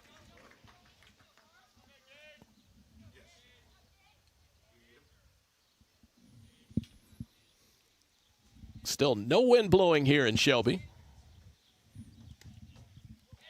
Fastball just a little bit low. Well, Adam says we're up to 76 beautiful degrees here, shirt sleeve weather. That's a swing and a miss. 2-2 to Gage Massey. Nobody on base. First batter was retired. Ty Slyle, the starter, went 4. This pitch taken high, so a full count now, 3-2 to Massey. Drew Pope waiting to hit next. It's a 2-run ball game. Wynford leading. Spread out, wide open stance here for Massey. He pops that one up. This is McCartney now playing first. Runs out of room over there as it lands just behind the row of Wynford Royals fans seated in the lawn chairs.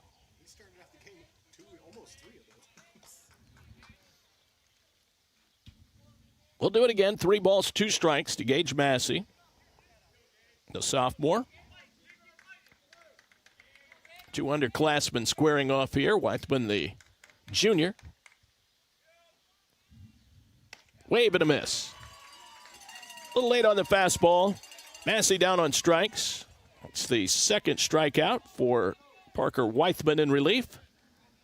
And here's Drew Pope. Up next, number 5, Drew Pope. Pope 0 for 2. Hit the ball on the ground twice.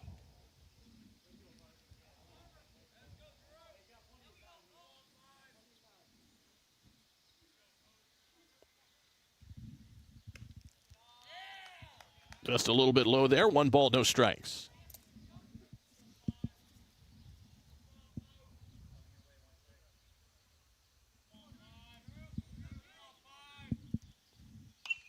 Fouled back. Pretty good cut.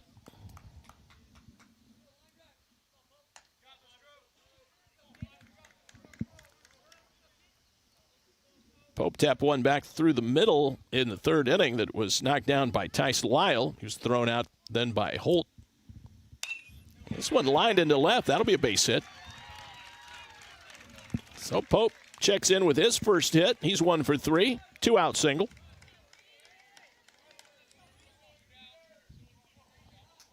Pope's done an outstanding job on the mound. Chips in with a base hit. Reed Johnson. Now here's Reed Johnson. So Carson Rader now at the hot corner. Van Wintersteller at short. Holt stays at second. McCartney now playing over at first. That one skipped to the plate and dug out.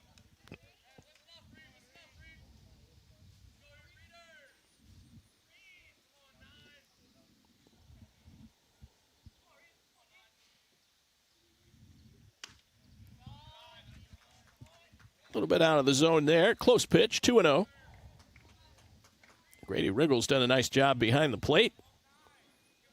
Working with Lyle and now with Weithman.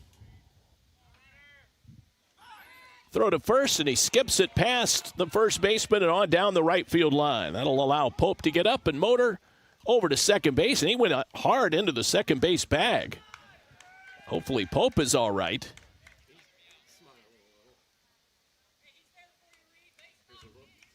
Started his slide a little bit late here and jammed right into the bag. Errant pickoff throw on Weithman. It'll be the 3rd error of the game on Colonel Crawford. Runner in scoring position, not unimportant, as Wynford looks to pad a 2-run lead.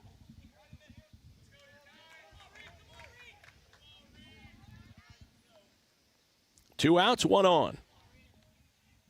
2-0. That's high for a ball to Reed Johnson. Jackson Rayborn on deck for Wynford. Big inning was the 3rd when they scored 3 times.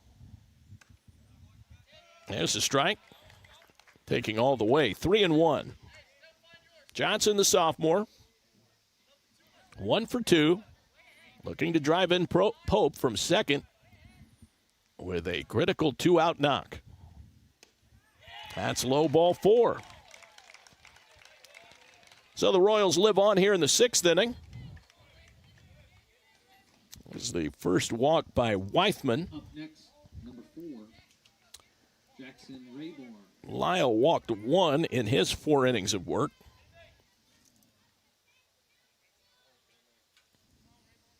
Here's Rayborn, 0 for 2. Takes it low for a ball, 1-0.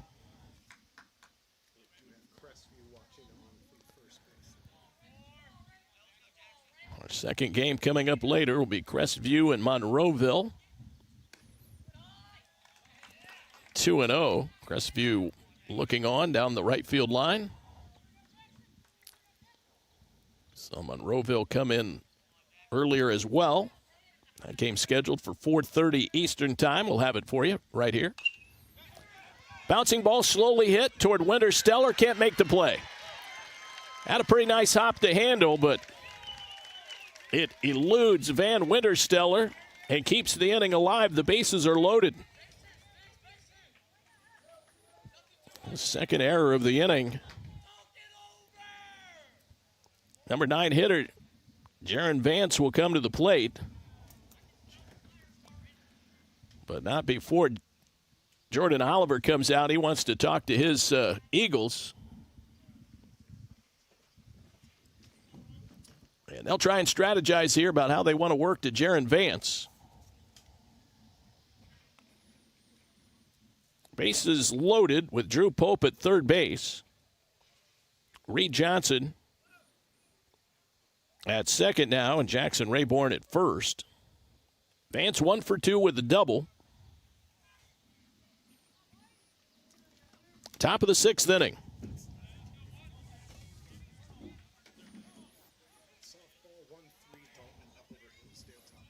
Looks like that Dalton and Hillsdale game has moved on to the 7th inning. And Dalton leads the Falcons by a score of 3-1. That game is being covered on OH Report Channel 4. Runners everywhere for Wynford. There's a called strike to Jaron Vance. Now, Weithman trying to pick up a must out right now. 4-2, Wynford. They're trying to collect some insurance runs here in the 6th inning. 1-1. That's a little bit upstairs. Vance, the sophomore, hitting .250 for the year. 8 RBIs.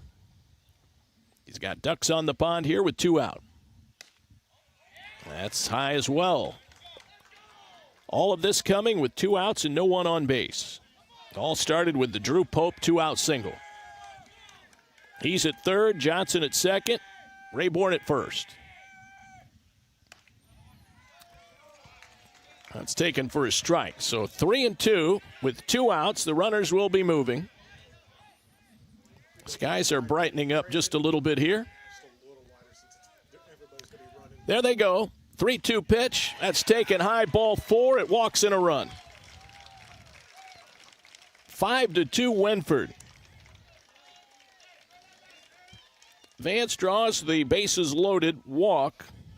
They remain loaded with 2 outs, but Pope comes in to roost.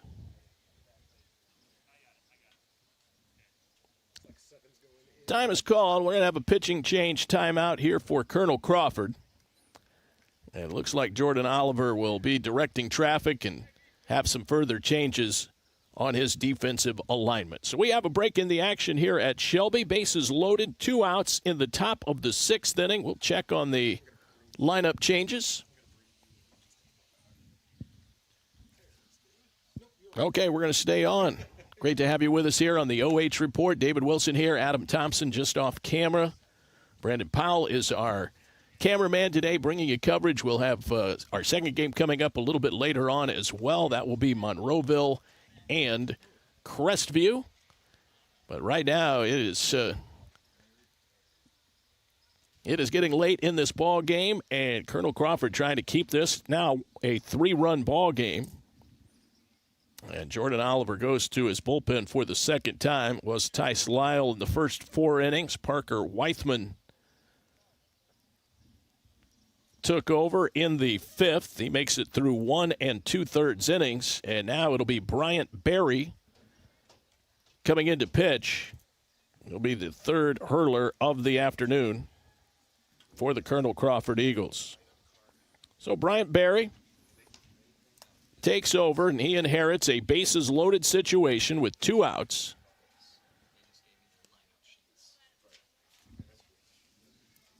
Berry will be facing the top of the order in Colin Holzmeyer.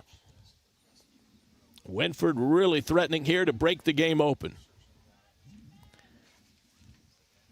So let's see here. Weithman looks like he'll go back to shortstop. McCartney returns to third. Wintersteller will go back to first base. Still not sure who went out to center field.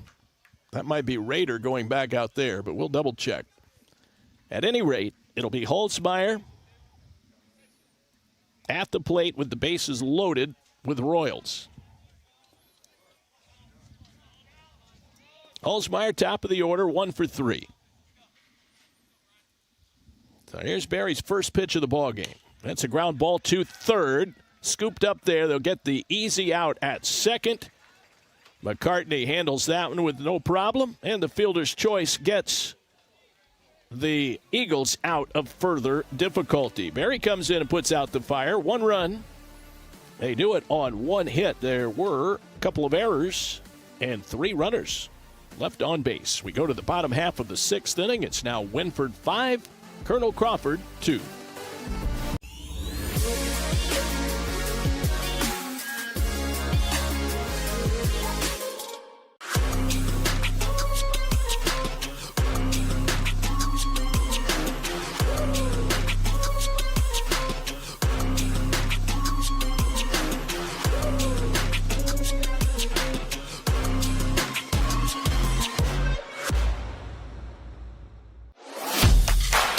I'm Steve Kroll, president of First Federal Community Bank. And here at First Federal Community Bank, our playbook consists of the 3 C's: care, curiosity, and courage. Just like your team, our 3 C's strengthen our communities and our team here at First Federal Community Bank. On behalf of our team here at First Federal, we want to wish all of our area teams and coaches the best of luck this season. Yes!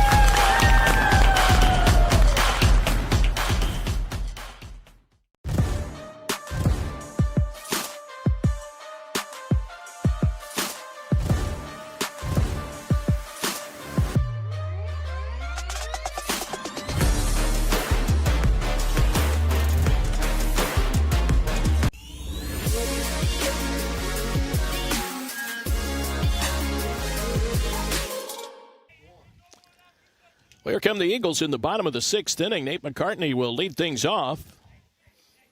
He has moved around the diamond. Was back at third for that fielder's choice grounder by Holzmeyer.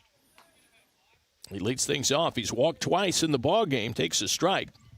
Drew Pope back to work in the 6th inning. Jensen Landon on deck, and then Joe Zizzo for Colonel Crawford. 5-2 Wynford. The number 4 seeded Royals are upset-minded. That's inside. Nope, he called it a strike, so goes to 2-2 now. McCartney leading things off, right-handed batter. Swing and a miss. Got him with a breaking ball. McCartney retired for the first time. Well, Drew Pope, just as his coach Tom Smith talked about, pitching to contact. He's only fanned 2 in the ballgame. Jensen Landon will bat. He's 1 for 2 with an RBI. That one's low for a ball.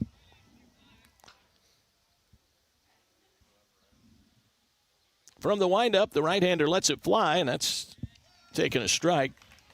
Brian Barry came in, made quick work of Holzmeyer. Barry pitching in just his 4th game. This one lifted in the air and playable for Jaron Vance in center. He takes care of that one routinely. 2 outs. Joe Zizzo to the plate, but Barry in just his 4th game of the season came in a high-pressure situation, got a key out with the bases loaded to avoid getting Colonel Crawford any further behind. This one hit right up the chute. Playable for Wells, the catcher, and he's got it. Zizzo on the foul out, and Colonel Crawford goes quickly against Drew Pope here in the 6th inning. They're out 1-2-3. Second time today that the senior has retired the Eagles in order. We're off to the 7th inning next. It's Wynford 5 and Colonel Crawford 2.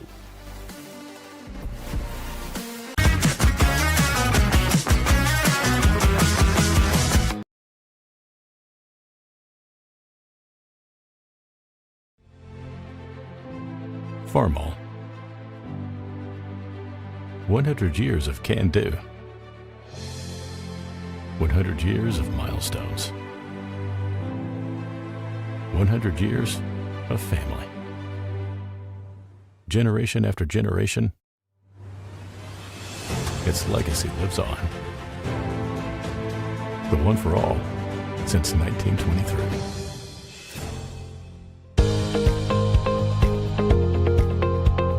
I like being able to give back to the community, and just our teamwork is really solid.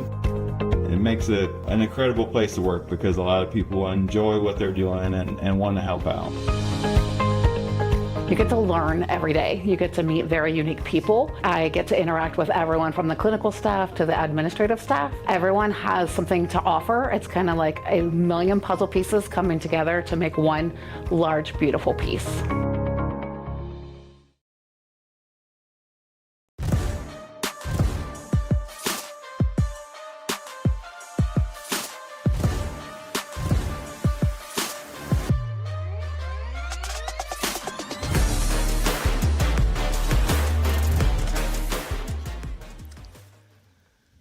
Well, we go to the seventh inning. Wynford batting for what they hope is the final time.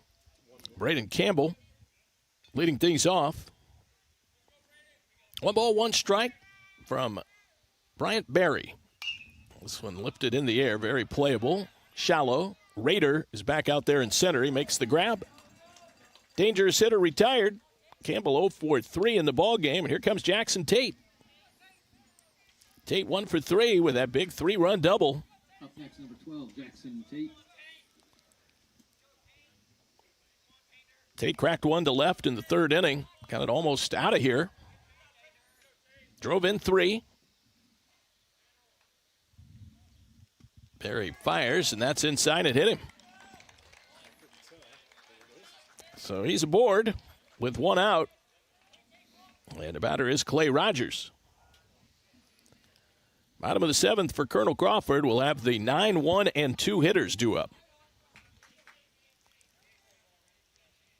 Looks like Wynford will get some action going bullpen-wise. That is Brayden Campbell running down there to get loose. So we'll see if Pope comes back out. At any rate, they want to get Campbell ready. Clay Rogers takes a ball low. Berry 14 innings on the year coming into this district semifinal. 7 earned runs. This one hit hard and into left field. That's a base hit by Rogers. Jackson Tate moves up to second. Well, Rogers with a 2-hit day.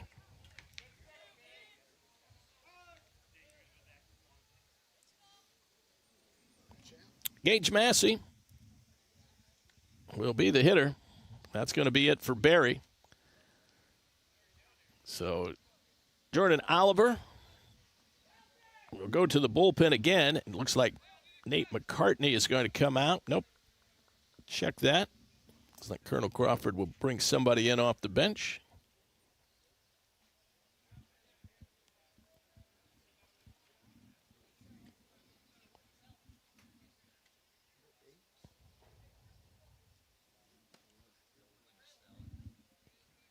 That's going to be Wintersteller who comes in to pitch. So, again, Oliver with the moving pieces. Wintersteller has played first, short, now will come in to pitch. And Colonel Crawford will try and keep it a 5-2 ball game.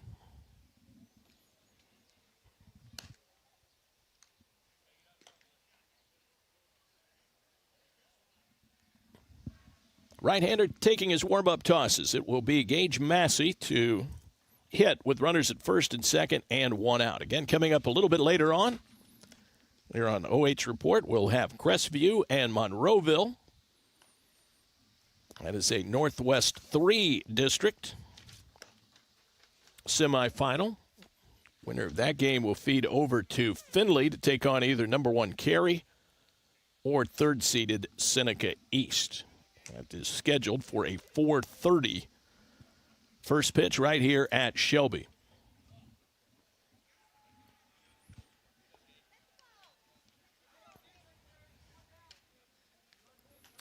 I'll give you some numbers on Winterstellar from a pitching perspective. He has been one of their top starters. 7-4 on the year. He fires. First pitch bunted, hits the turf and takes a left and goes foul. Dalton beat Hillsdale 3-1. And Mohawk leading Gibsonburg 10-2 in the sixth. Those are softball regional scores. Winterstellar making his first relief appearance. He's worked 64 in a third innings. There's a bunt. Winterstellar forced to field it. Third base side. Throws out Massey at first. It's a sac bunt. 2 outs. Second baseman took the throw there. So a 1-4 on the sacrifice. Second and third, 2 out. And here's Drew Pope. 2 outs and 2 in scoring position. 3-run ball game. Wynford trying to get perhaps the final critical blow, and I think they're going to walk Drew Pope intentionally.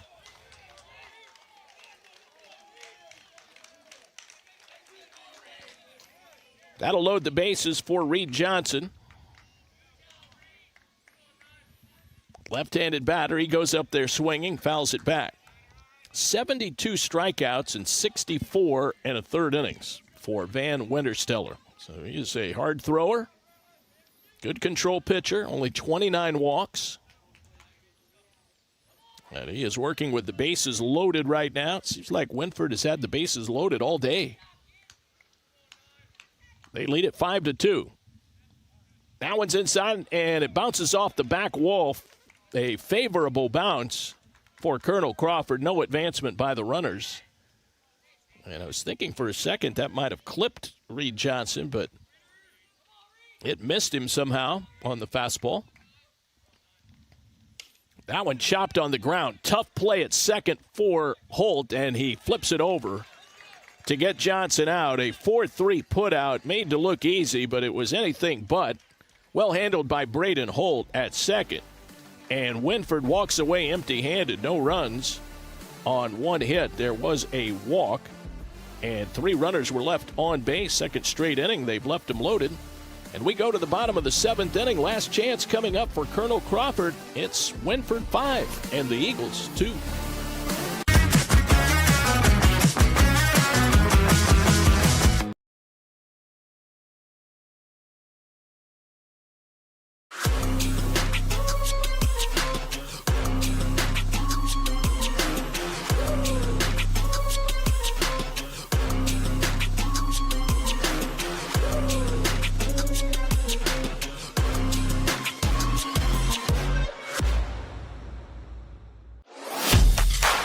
I'm Steve Kroll, president of First Federal Community Bank. And here at First Federal Community Bank, our playbook consists of the 3 C's: care, curiosity, and courage. Just like your team, our 3 C's strengthen our communities and our team here at First Federal Community Bank. On behalf of our team here at First Federal, we want to wish all of our area teams and coaches the best of luck this season. Yes!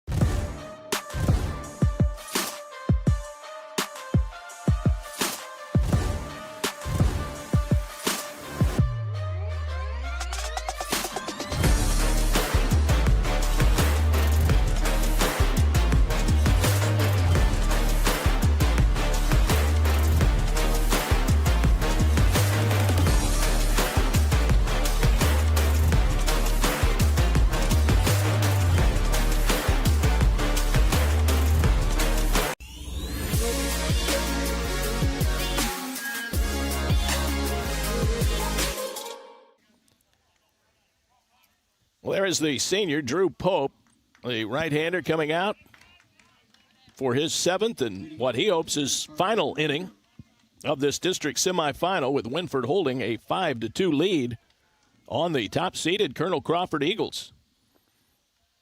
Carson Rader to lead things off. He fouls the first pitch over to the first base side. That'll get out of play. Rader, Holt, and Weithman are the scheduled hitters. Pope has retired 4 in a row. He has scattered 5 hits. Wave and a miss. Pulled the string that time. Rader was way out in front. 3-run lead. A 5-2 Wynford advantage here in the bottom of the 7th inning. Swing and a miss. Got him on strikes. Just his 3rd K to go along with 3 walks.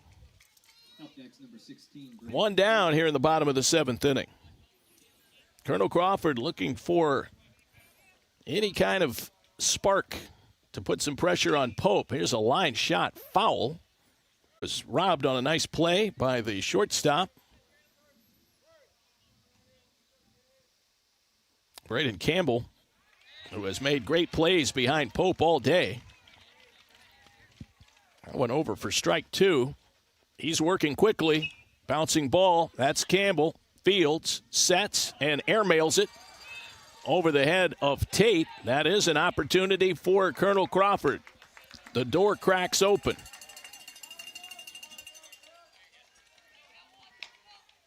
So Campbell proves he's human after making one stellar play after another all day. Uncorks a throwing error. That's the first error of the game on Wynford. So here's Parker Weithman. A wave and a miss. 1 strike to Weithman, who is 1 for 2 with a walk. That one spikes up there. Throw down to first. Sort of an unnecessary risk there by Wells, but the ball was knocked down by Tate. Last thing Tom Smith wants to see is his Royals throwing the ball all over the field. A 5-2 lead right now. There's a pickoff throw, and Holt went back standing up. It was a little closer than Jordan Oliver and company would have liked. Runner at first, 1 out. Home 7th. Off his fists and lifted foul. That'll get out of play. 2 strikes now on Weithman. Pope trying to guide this one to the finish line. Pick up his 7th win, but more importantly, push Wynford to the district final. That one gets away as it hit the turf and then bounced away from Wells. Holt goes to second base on the wild pitch. Tom Smith calls time. Now remember, he had Campbell warming up while the Royals batted in the 7th inning.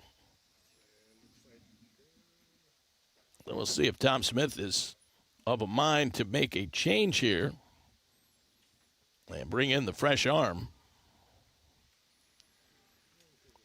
Tom Smith, the 8th-year head coach.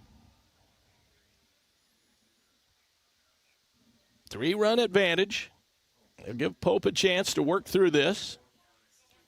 Really should have 2 outs. But the throwing error has allowed Holt to reach base, and now the wild pitch moves him into scoring position. But a 3-run lead, so he really needn't worry about Holt too much at second. Weithman at the plate. That's high and tight for a ball. Good ball game today. Colonel Crawford battling back after falling behind 4-0. This one hit hard on the ground. A diving stop by Campbell. Throws from his knees. It's not in time. It's an infield hit for Weithman. Incredible stop by Campbell. Holt has to stay at second base. Up next, number 12. Well, a diving stop. Riggle. Campbell darn near put it on target. Weithman, good speed. And that's probably going to be it.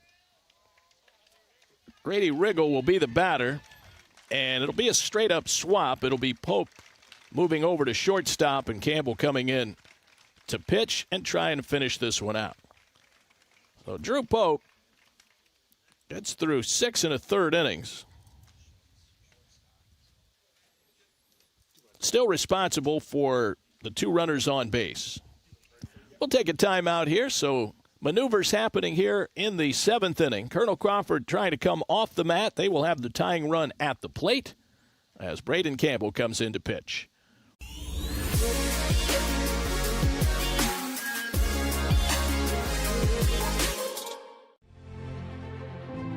Farmall. 100 years of can-do. 100 years of milestones.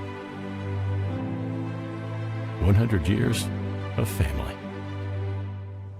Generation after generation, its legacy lives on. The one for all since 1923.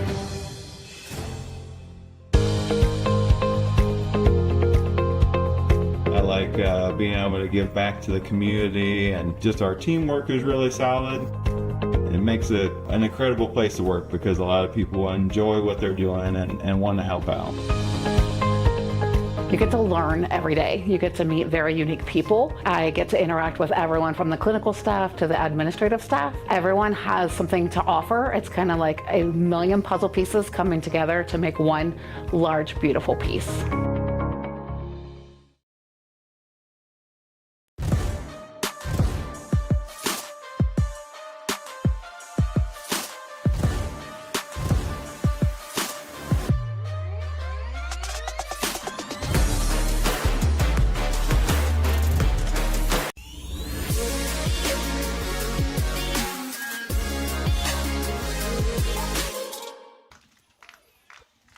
Well, a high-pressure situation for Brayden Campbell, the senior right-hander.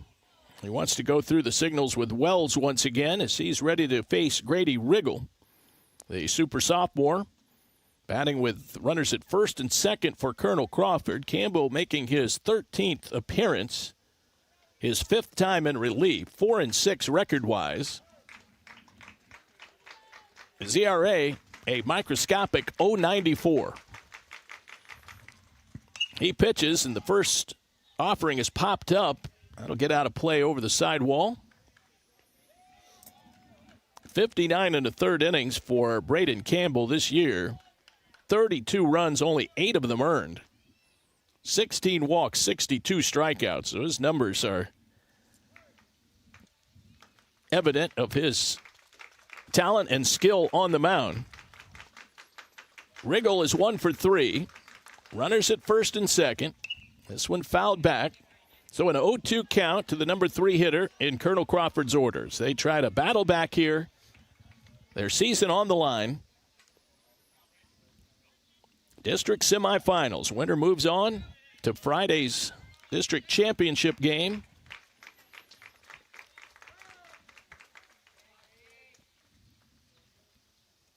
Pope now playing shortstop after 6 1/3 innings. He gave up 6 hits. He's still responsible for the 2 runners on base. Just low with a fastball. Very close pitch. Campbell, by the way, does not have a save. In fact, I was looking at the Wynford stat sheets. No saves on the season. This would be the first. That one low. Got away. Rolls behind Wells. Now he throws it, and it's knocked down by Pope, but he keeps it on the infield. Well, the runners took off on the pitch that skipped away from Wells. That would be the second wild pitch of the inning, the first by Campbell. Now 2nd and 3rd, things getting very interesting here. The plot is thickening. Grady Riggle. And Campbell with the pitch. That's down low, nowhere close. Van Wintersteller on deck. First base open now. 5-2 Royals. Nothing coming easy here in the district semifinal. He deals. That ball is ripped into center field. It's going to score at least 1. Oliver is now going to wave the runner around. The throw is cut. 2 runs in on Grady Riggle's clutch 2 RBI single here in the 7th, and it is 5-4. Grady Riggle's second hit of the ball game. RBIs 21 and 22. I think Oliver was flirting with holding Weithman, but he ran right on around third and scored easily without a throw. Tying run at first, winning run at the plate.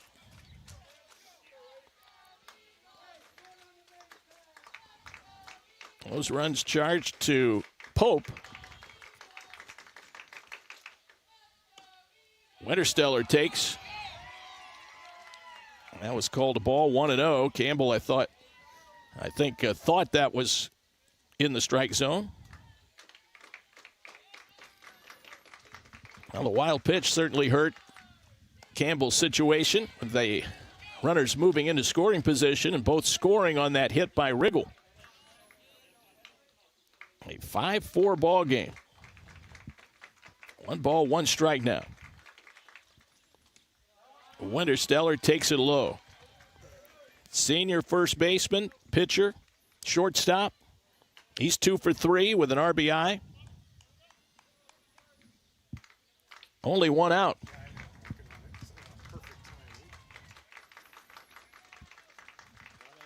The right-hander delivers. That's line toward the middle. That's a base hit by Wintersteller. Riggle moves to second base. Colonel Crawford getting the wake-up call here in the 7th inning.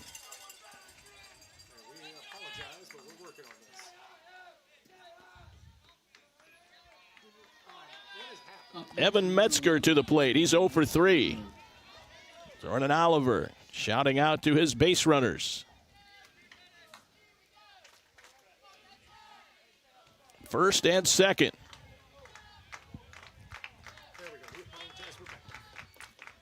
First and second for Colonel Crawford. Still 1 out. Pickoff play to second. Riggle was wise to it, not dancing too far off the bag. We did leave you momentarily, but Adam Thompson with his magic wand gets us right back on. 5-4. Wynford in the bottom of the 7th. 2 outs away from putting this one in the win column. But the Colonel Crawford Eagles with other ideas. Evan Metzger batting. He's 0 for 3. That one high for a ball. 2 balls, no strikes. To Metzger, the junior. Tying run in scoring position. Eagles have had 3 straight hits. 4 straight runners have gotten on. That's in there for a strike, 2-1. Brayden Campbell on in relief of Drew Pope. Gave up 4 runs, 3 earned. Here comes the next pitch from the righty. That one is popped up. Left side, playable. And that is caught over there by Johnson. 2 outs. That'll bring Nate McCartney to the plate, the senior. 0 for 1 with a strikeout and 2 walks. Colonel Crawford pushing Wynford to the limit. Potential tying run at second. Riggle will now be off with the crack of the bat.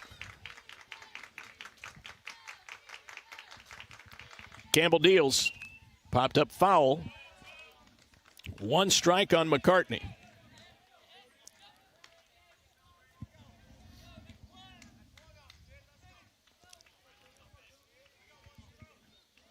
Nate McCartney, 19 walks on the year. Actually now make it 21 with his 2 today.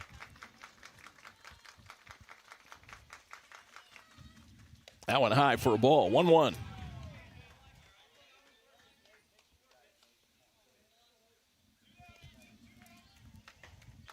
Wind is starting to pick up just slightly.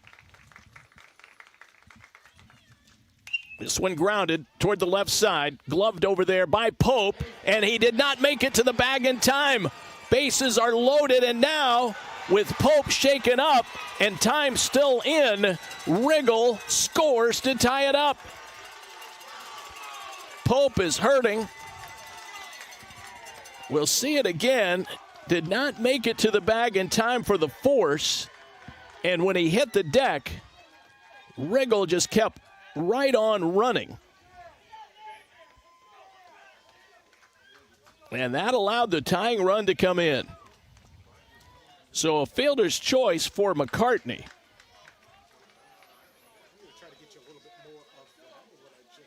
Jensen Landon will bat. We're tied at 5. Runners are at first and second. Riggle scores from second base on a ground ball to shortstop. Pope seems to be all right. Landon batting in a tie ball game, and he hits one high in the air out to deep right. Rayborn going back, and he's got it. Landon gave it a ride. Park holds it. 8 batters come to the plate, and Colonel Crawford ties the game. 3 big runs in the inning. They do it on 3 hits. There was an error, a couple of key wild pitches. 2 runners were left on base, and we play on to the 8th inning. Extras in the D6 District Semifinal. It's Wynford 5 and Colonel Crawford 5.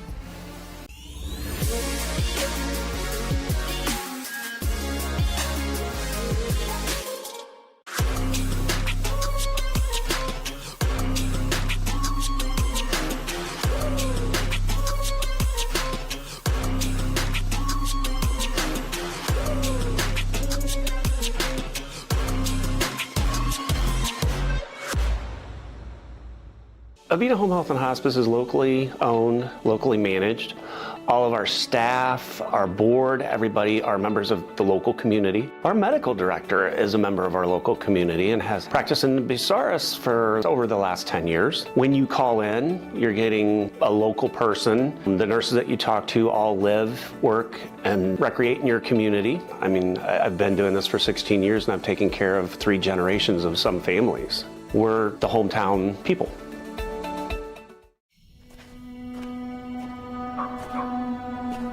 We toil.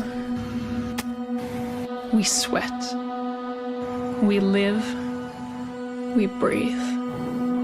We ache and cry and laugh and bleed. We dance. We play. We love. We nourish. We yearn and wish. Well, we have extra innings, overtime here at Shelby. We go to the 8th inning. Jackson Rayborn leading things off for Wynford against Van Wintersteller, who came on to pitch in the 7th inning. So this is his first full inning of work. Tice Lyle started, went 4. When Parker Weithman came on in relief and went 1 2/3. Rayborn fouls it back. We're tied at 5-5 now after the Colonel Crawford rally. Strange play on the ground ball by McCartney that allowed Riggle to score from second. Rayborn at the plate, lets it go by outside. 1 ball, 2 strikes. Bryant Berry worked in relief after Weithman got a key out in the 6th. That one might have been just a bit high. I think that runs it to 2-2 now. Berry went 2/3. There's a ground ball left side, charging it. And the throw on to first is in time. That was Weithman, who's back at shortstop. 6-3 as Rayborn is thrown out by Parker Weithman. And so now Van Wintersteller is the pitcher of record for Colonel Crawford. He's working against Jaron Vance in the top of the 8th inning in a 5-5 ball game.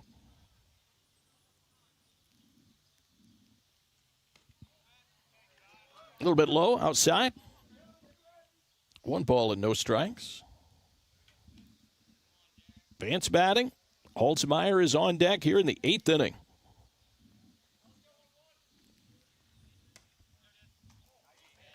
Ball 2 to Vance.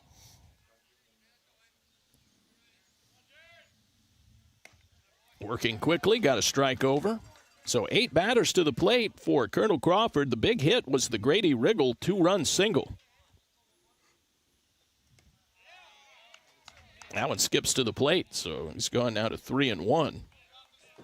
The error. This one shot foul, a little late on that fastball. The error by Campbell ignited the whole rally. That was the ball hit by Holt that could have and should have made it 2 outs and nobody on base.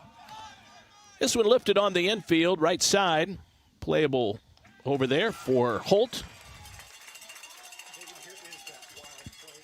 So we'll go back to that ground ball to Pope. Again, I think he was a little caught in between whether to flip that ball to second or try to run it over there. That would have been the 3rd out. But once he hurt himself after tagging the bag and fell, Riggle wisely just kept right on running around 3rd, and he came home to score.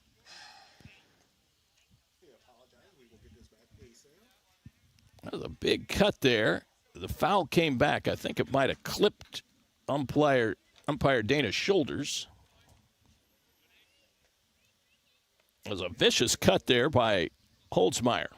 Top of the order. The senior, 1 hit and 4 trips. That one's taken inside. Campbell on deck. Wynford batting. Wave and a miss. 2-2. So we play on into extra innings here. A 2-ball, 2-strike count to Colin Holzmeyer.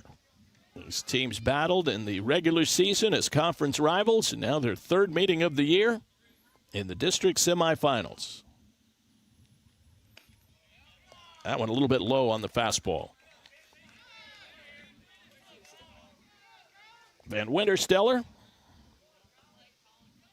kicks and fires. He's a quick worker. And that's strike 3 at the knees. He comes in, records a 1-2-3 8th inning. Colonel Crawford fired up after their big comeback, and now after a shutdown inning by Van Wintersteller. A run will win it for the Eagles as we go to the bottom of the 8th, all tied 5-5.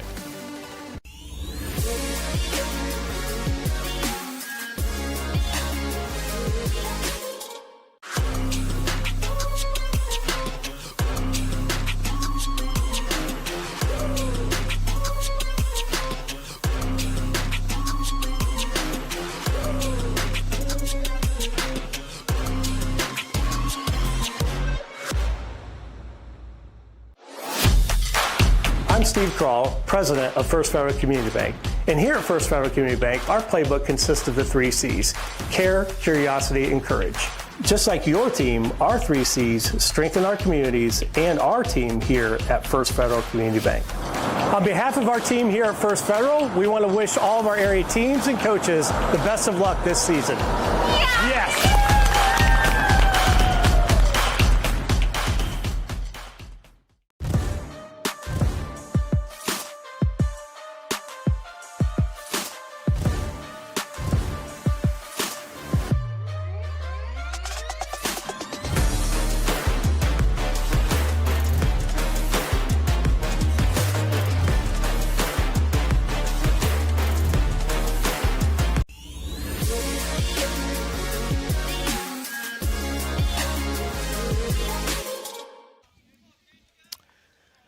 Well, Brayden Campbell back to work here after coming on in relief in the 7th. Giving up 1 run that was charged to him, 2 that were charged to Pope that allowed Colonel Crawford to tie the ball game. We're still tied 5-5. Joe Zizzo to lead things off for the Eagles. After taking a ball, he takes that one. I don't know if he called that a strike. Ball 2, 2 balls, no strikes. Wind starting to blow a little bit. What is moving around is blowing out to right, but nothing major. That's high for a ball, 2-1. Zizzo, Rader, and then Holt due up for Colonel Crawford. A Northern 10 battle in extra innings here in the district semifinals in Division 6. That one is high, ball 4. So Zizzo walks, and I think that was a 4-pitch walk. Thought they called that a strike, but it's one of the earlier pitches. So the potential winning run is on. Carson Rader at the plate.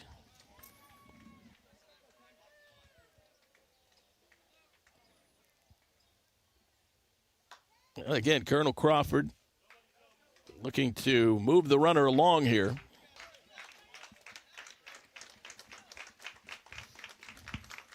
Batter is Rader. He squares around and bunts it foul. We mentioned about Colonel Crawford's propensity to move runners over and their ability to use the sacrifice bunt. They have 27 sack bunts on the year. They have not executed one yet today, but this is prime time. Sun is starting to poke through for the first time. Campbell pitching a little bit. Nope, that was called a strike, I think, at the knees. No balls, 2 strikes to Carson Rader, who is 0 for 3, but he's up there trying to move Zizzo along to second.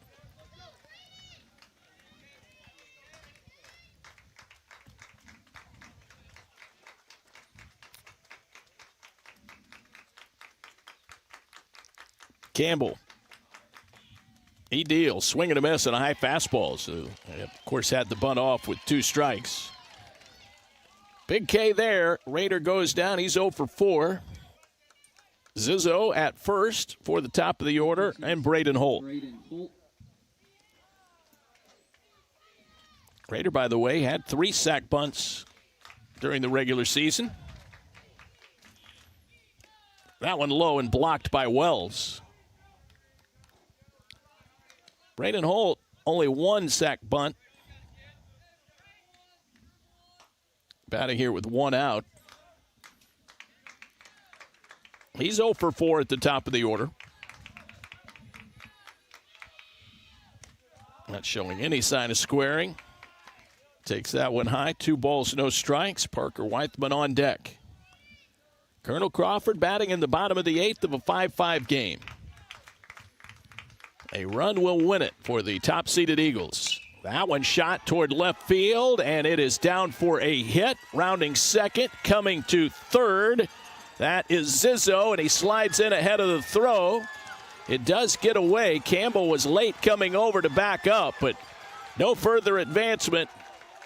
Holt singles to left, and the winning run is at third. On the throw to third, Holt takes second. You see there, the play at third, pretty close, but might have even hit a sliding Zizzo and bounced into foul territory. And fortunately for the Royals, no further advancement there by Zizzo to try and win the ball game. Tom Smith comes out to talk with his Royals. They will need to strategize here with first base open. Parker Weithman coming to the plate. So a great time for Brayden Holt to check in with his first hit of the district semifinal. 1 out, runners at second and third. Holt's presence at second is irrelevant. Weithman will be walked. So that's an intentional walk.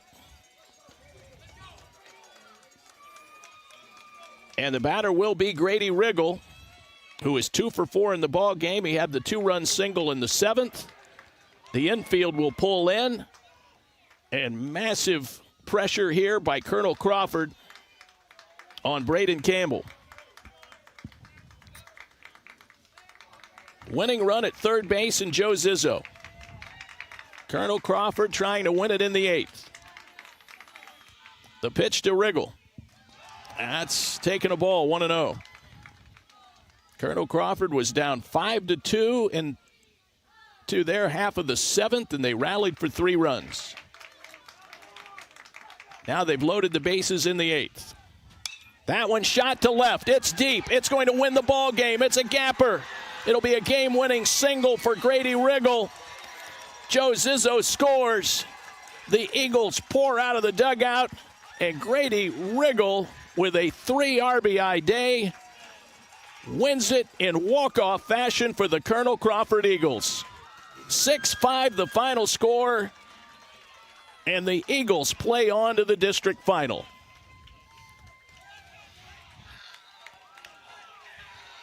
The sophomore wins it. 6-5 your final score. Colonel Crawford, they improved to 14-10. It took extra innings, but this one in the win column for the top-seeded Colonel Crawford Eagles. Stay tuned. We'll have more on our post-game show, including post-game reaction. You're watching high school baseball on the OH Report.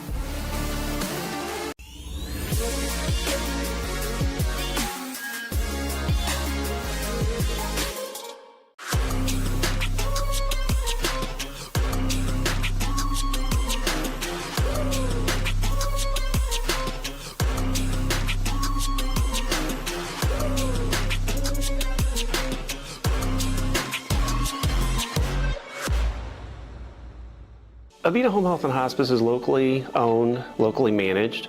All of our staff, our board, everybody are members of the local community. Our medical director is a member of our local community and has practiced in Bucyrus for over the last 10 years. When you call in, you're getting a local person. The nurses that you talk to all live, work, and recreate in your community. I mean, I've been doing this for 16 years and I've taken care of 3 generations of some families. We're the hometown people.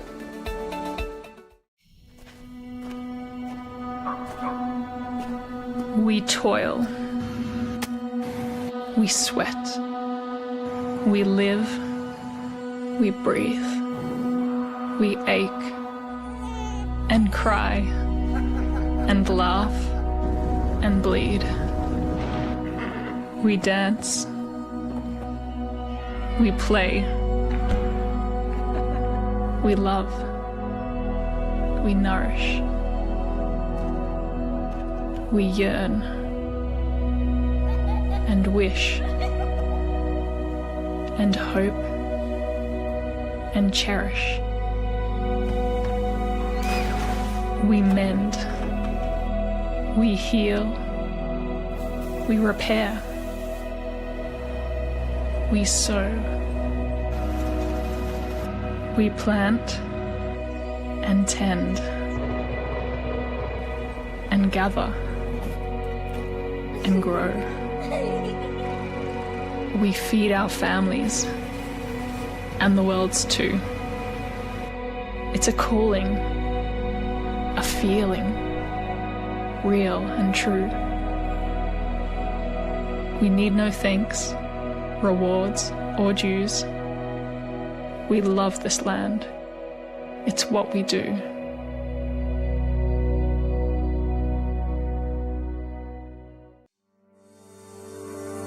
In business and ag banking, it's not just about the numbers, it's about the people. At First Federal Community Bank, we believe relationships are the foundation of every successful partnership. We can help you grow your farm through various ag programs, including working with our local FSA offices, as well as Farmer Mac. We have many commercial business programs to help make your day-to-day operations easy and convenient. Because when you bank with us, you're not just a customer, you're family. Tournament baseball is almost here, and sponsorship opportunities are filling fast. Put your business in front of local fans, families, and communities across the region's largest high school sports network. Reach out today to secure your spot on the OH Report, the future of local sports.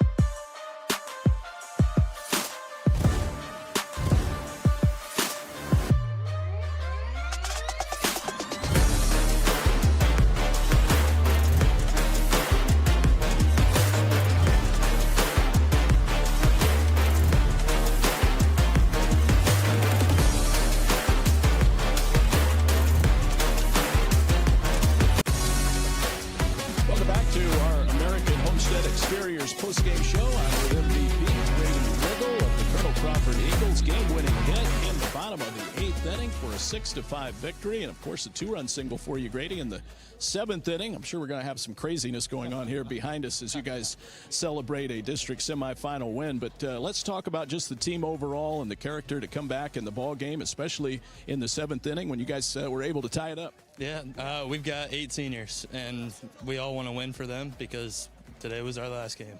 So we had to win, had to keep moving forward, and thankfully I was the one who was there, God willing, but at least we get to keep playing. Looks like they've got a refill, Grady, so let's get ready for that. But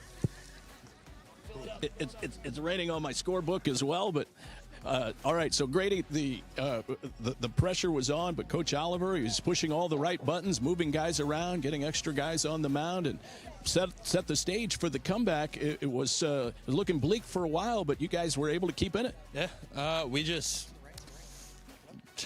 like we're doing. It's going to happen again. Oh, I know.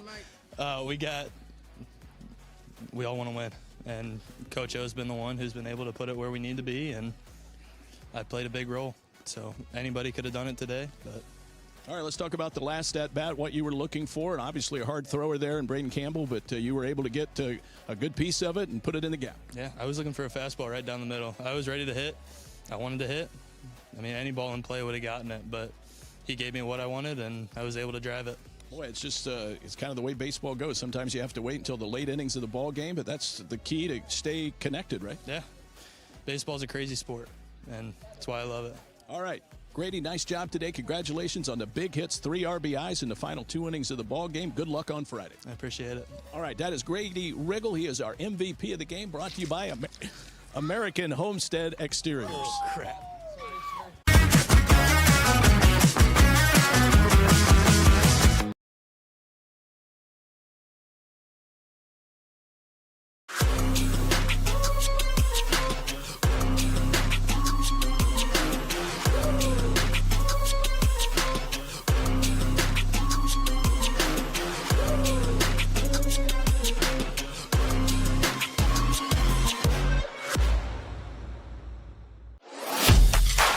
I'm Steve Crawl, president of First Federal Community Bank. And here at First Federal Community Bank, our playbook consists of the 3 C's: care, curiosity, and courage. Just like your team, our 3 C's strengthen our communities and our team here at First Federal Community Bank. On behalf of our team here at First Federal, we want to wish all of our area teams and coaches the best of luck this season. Yes!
to Shelby High School, where it is a final in 8 innings. It's a walk-off for the Colonel Crawford Eagles by a final score of 6-5. This is the Burkhart Farm Center post-game show. Give you the final totals here for Colonel Crawford as they pick up a walk-off victory to move on into the regional final. 6 runs, 10 hits, 4 errors, 11 left for the Eagles. For the Wynford Royals, heartbreak today as they end their season. 5 runs, 7 hits, 1 error, and they left 8. Winning pitcher is Brayden Campbell as he was on duty when the Eagles rallied for the game-winning run in the 8th inning. Van Wintersteller picks up the win in relief for the Eagles. Updated records, Colonel Crawford moves on to the district final at 14-10. Wynford ends their season at 13-11. Colonel Crawford will play right here at Shelby on Friday at 5 o'clock for the district championship, taking on either St. Henry or Parkway. It's going to wrap up our coverage for this district semifinal. Special thanks to our cameraman, Brandon Powell, and our producer and director, Adam Thompson.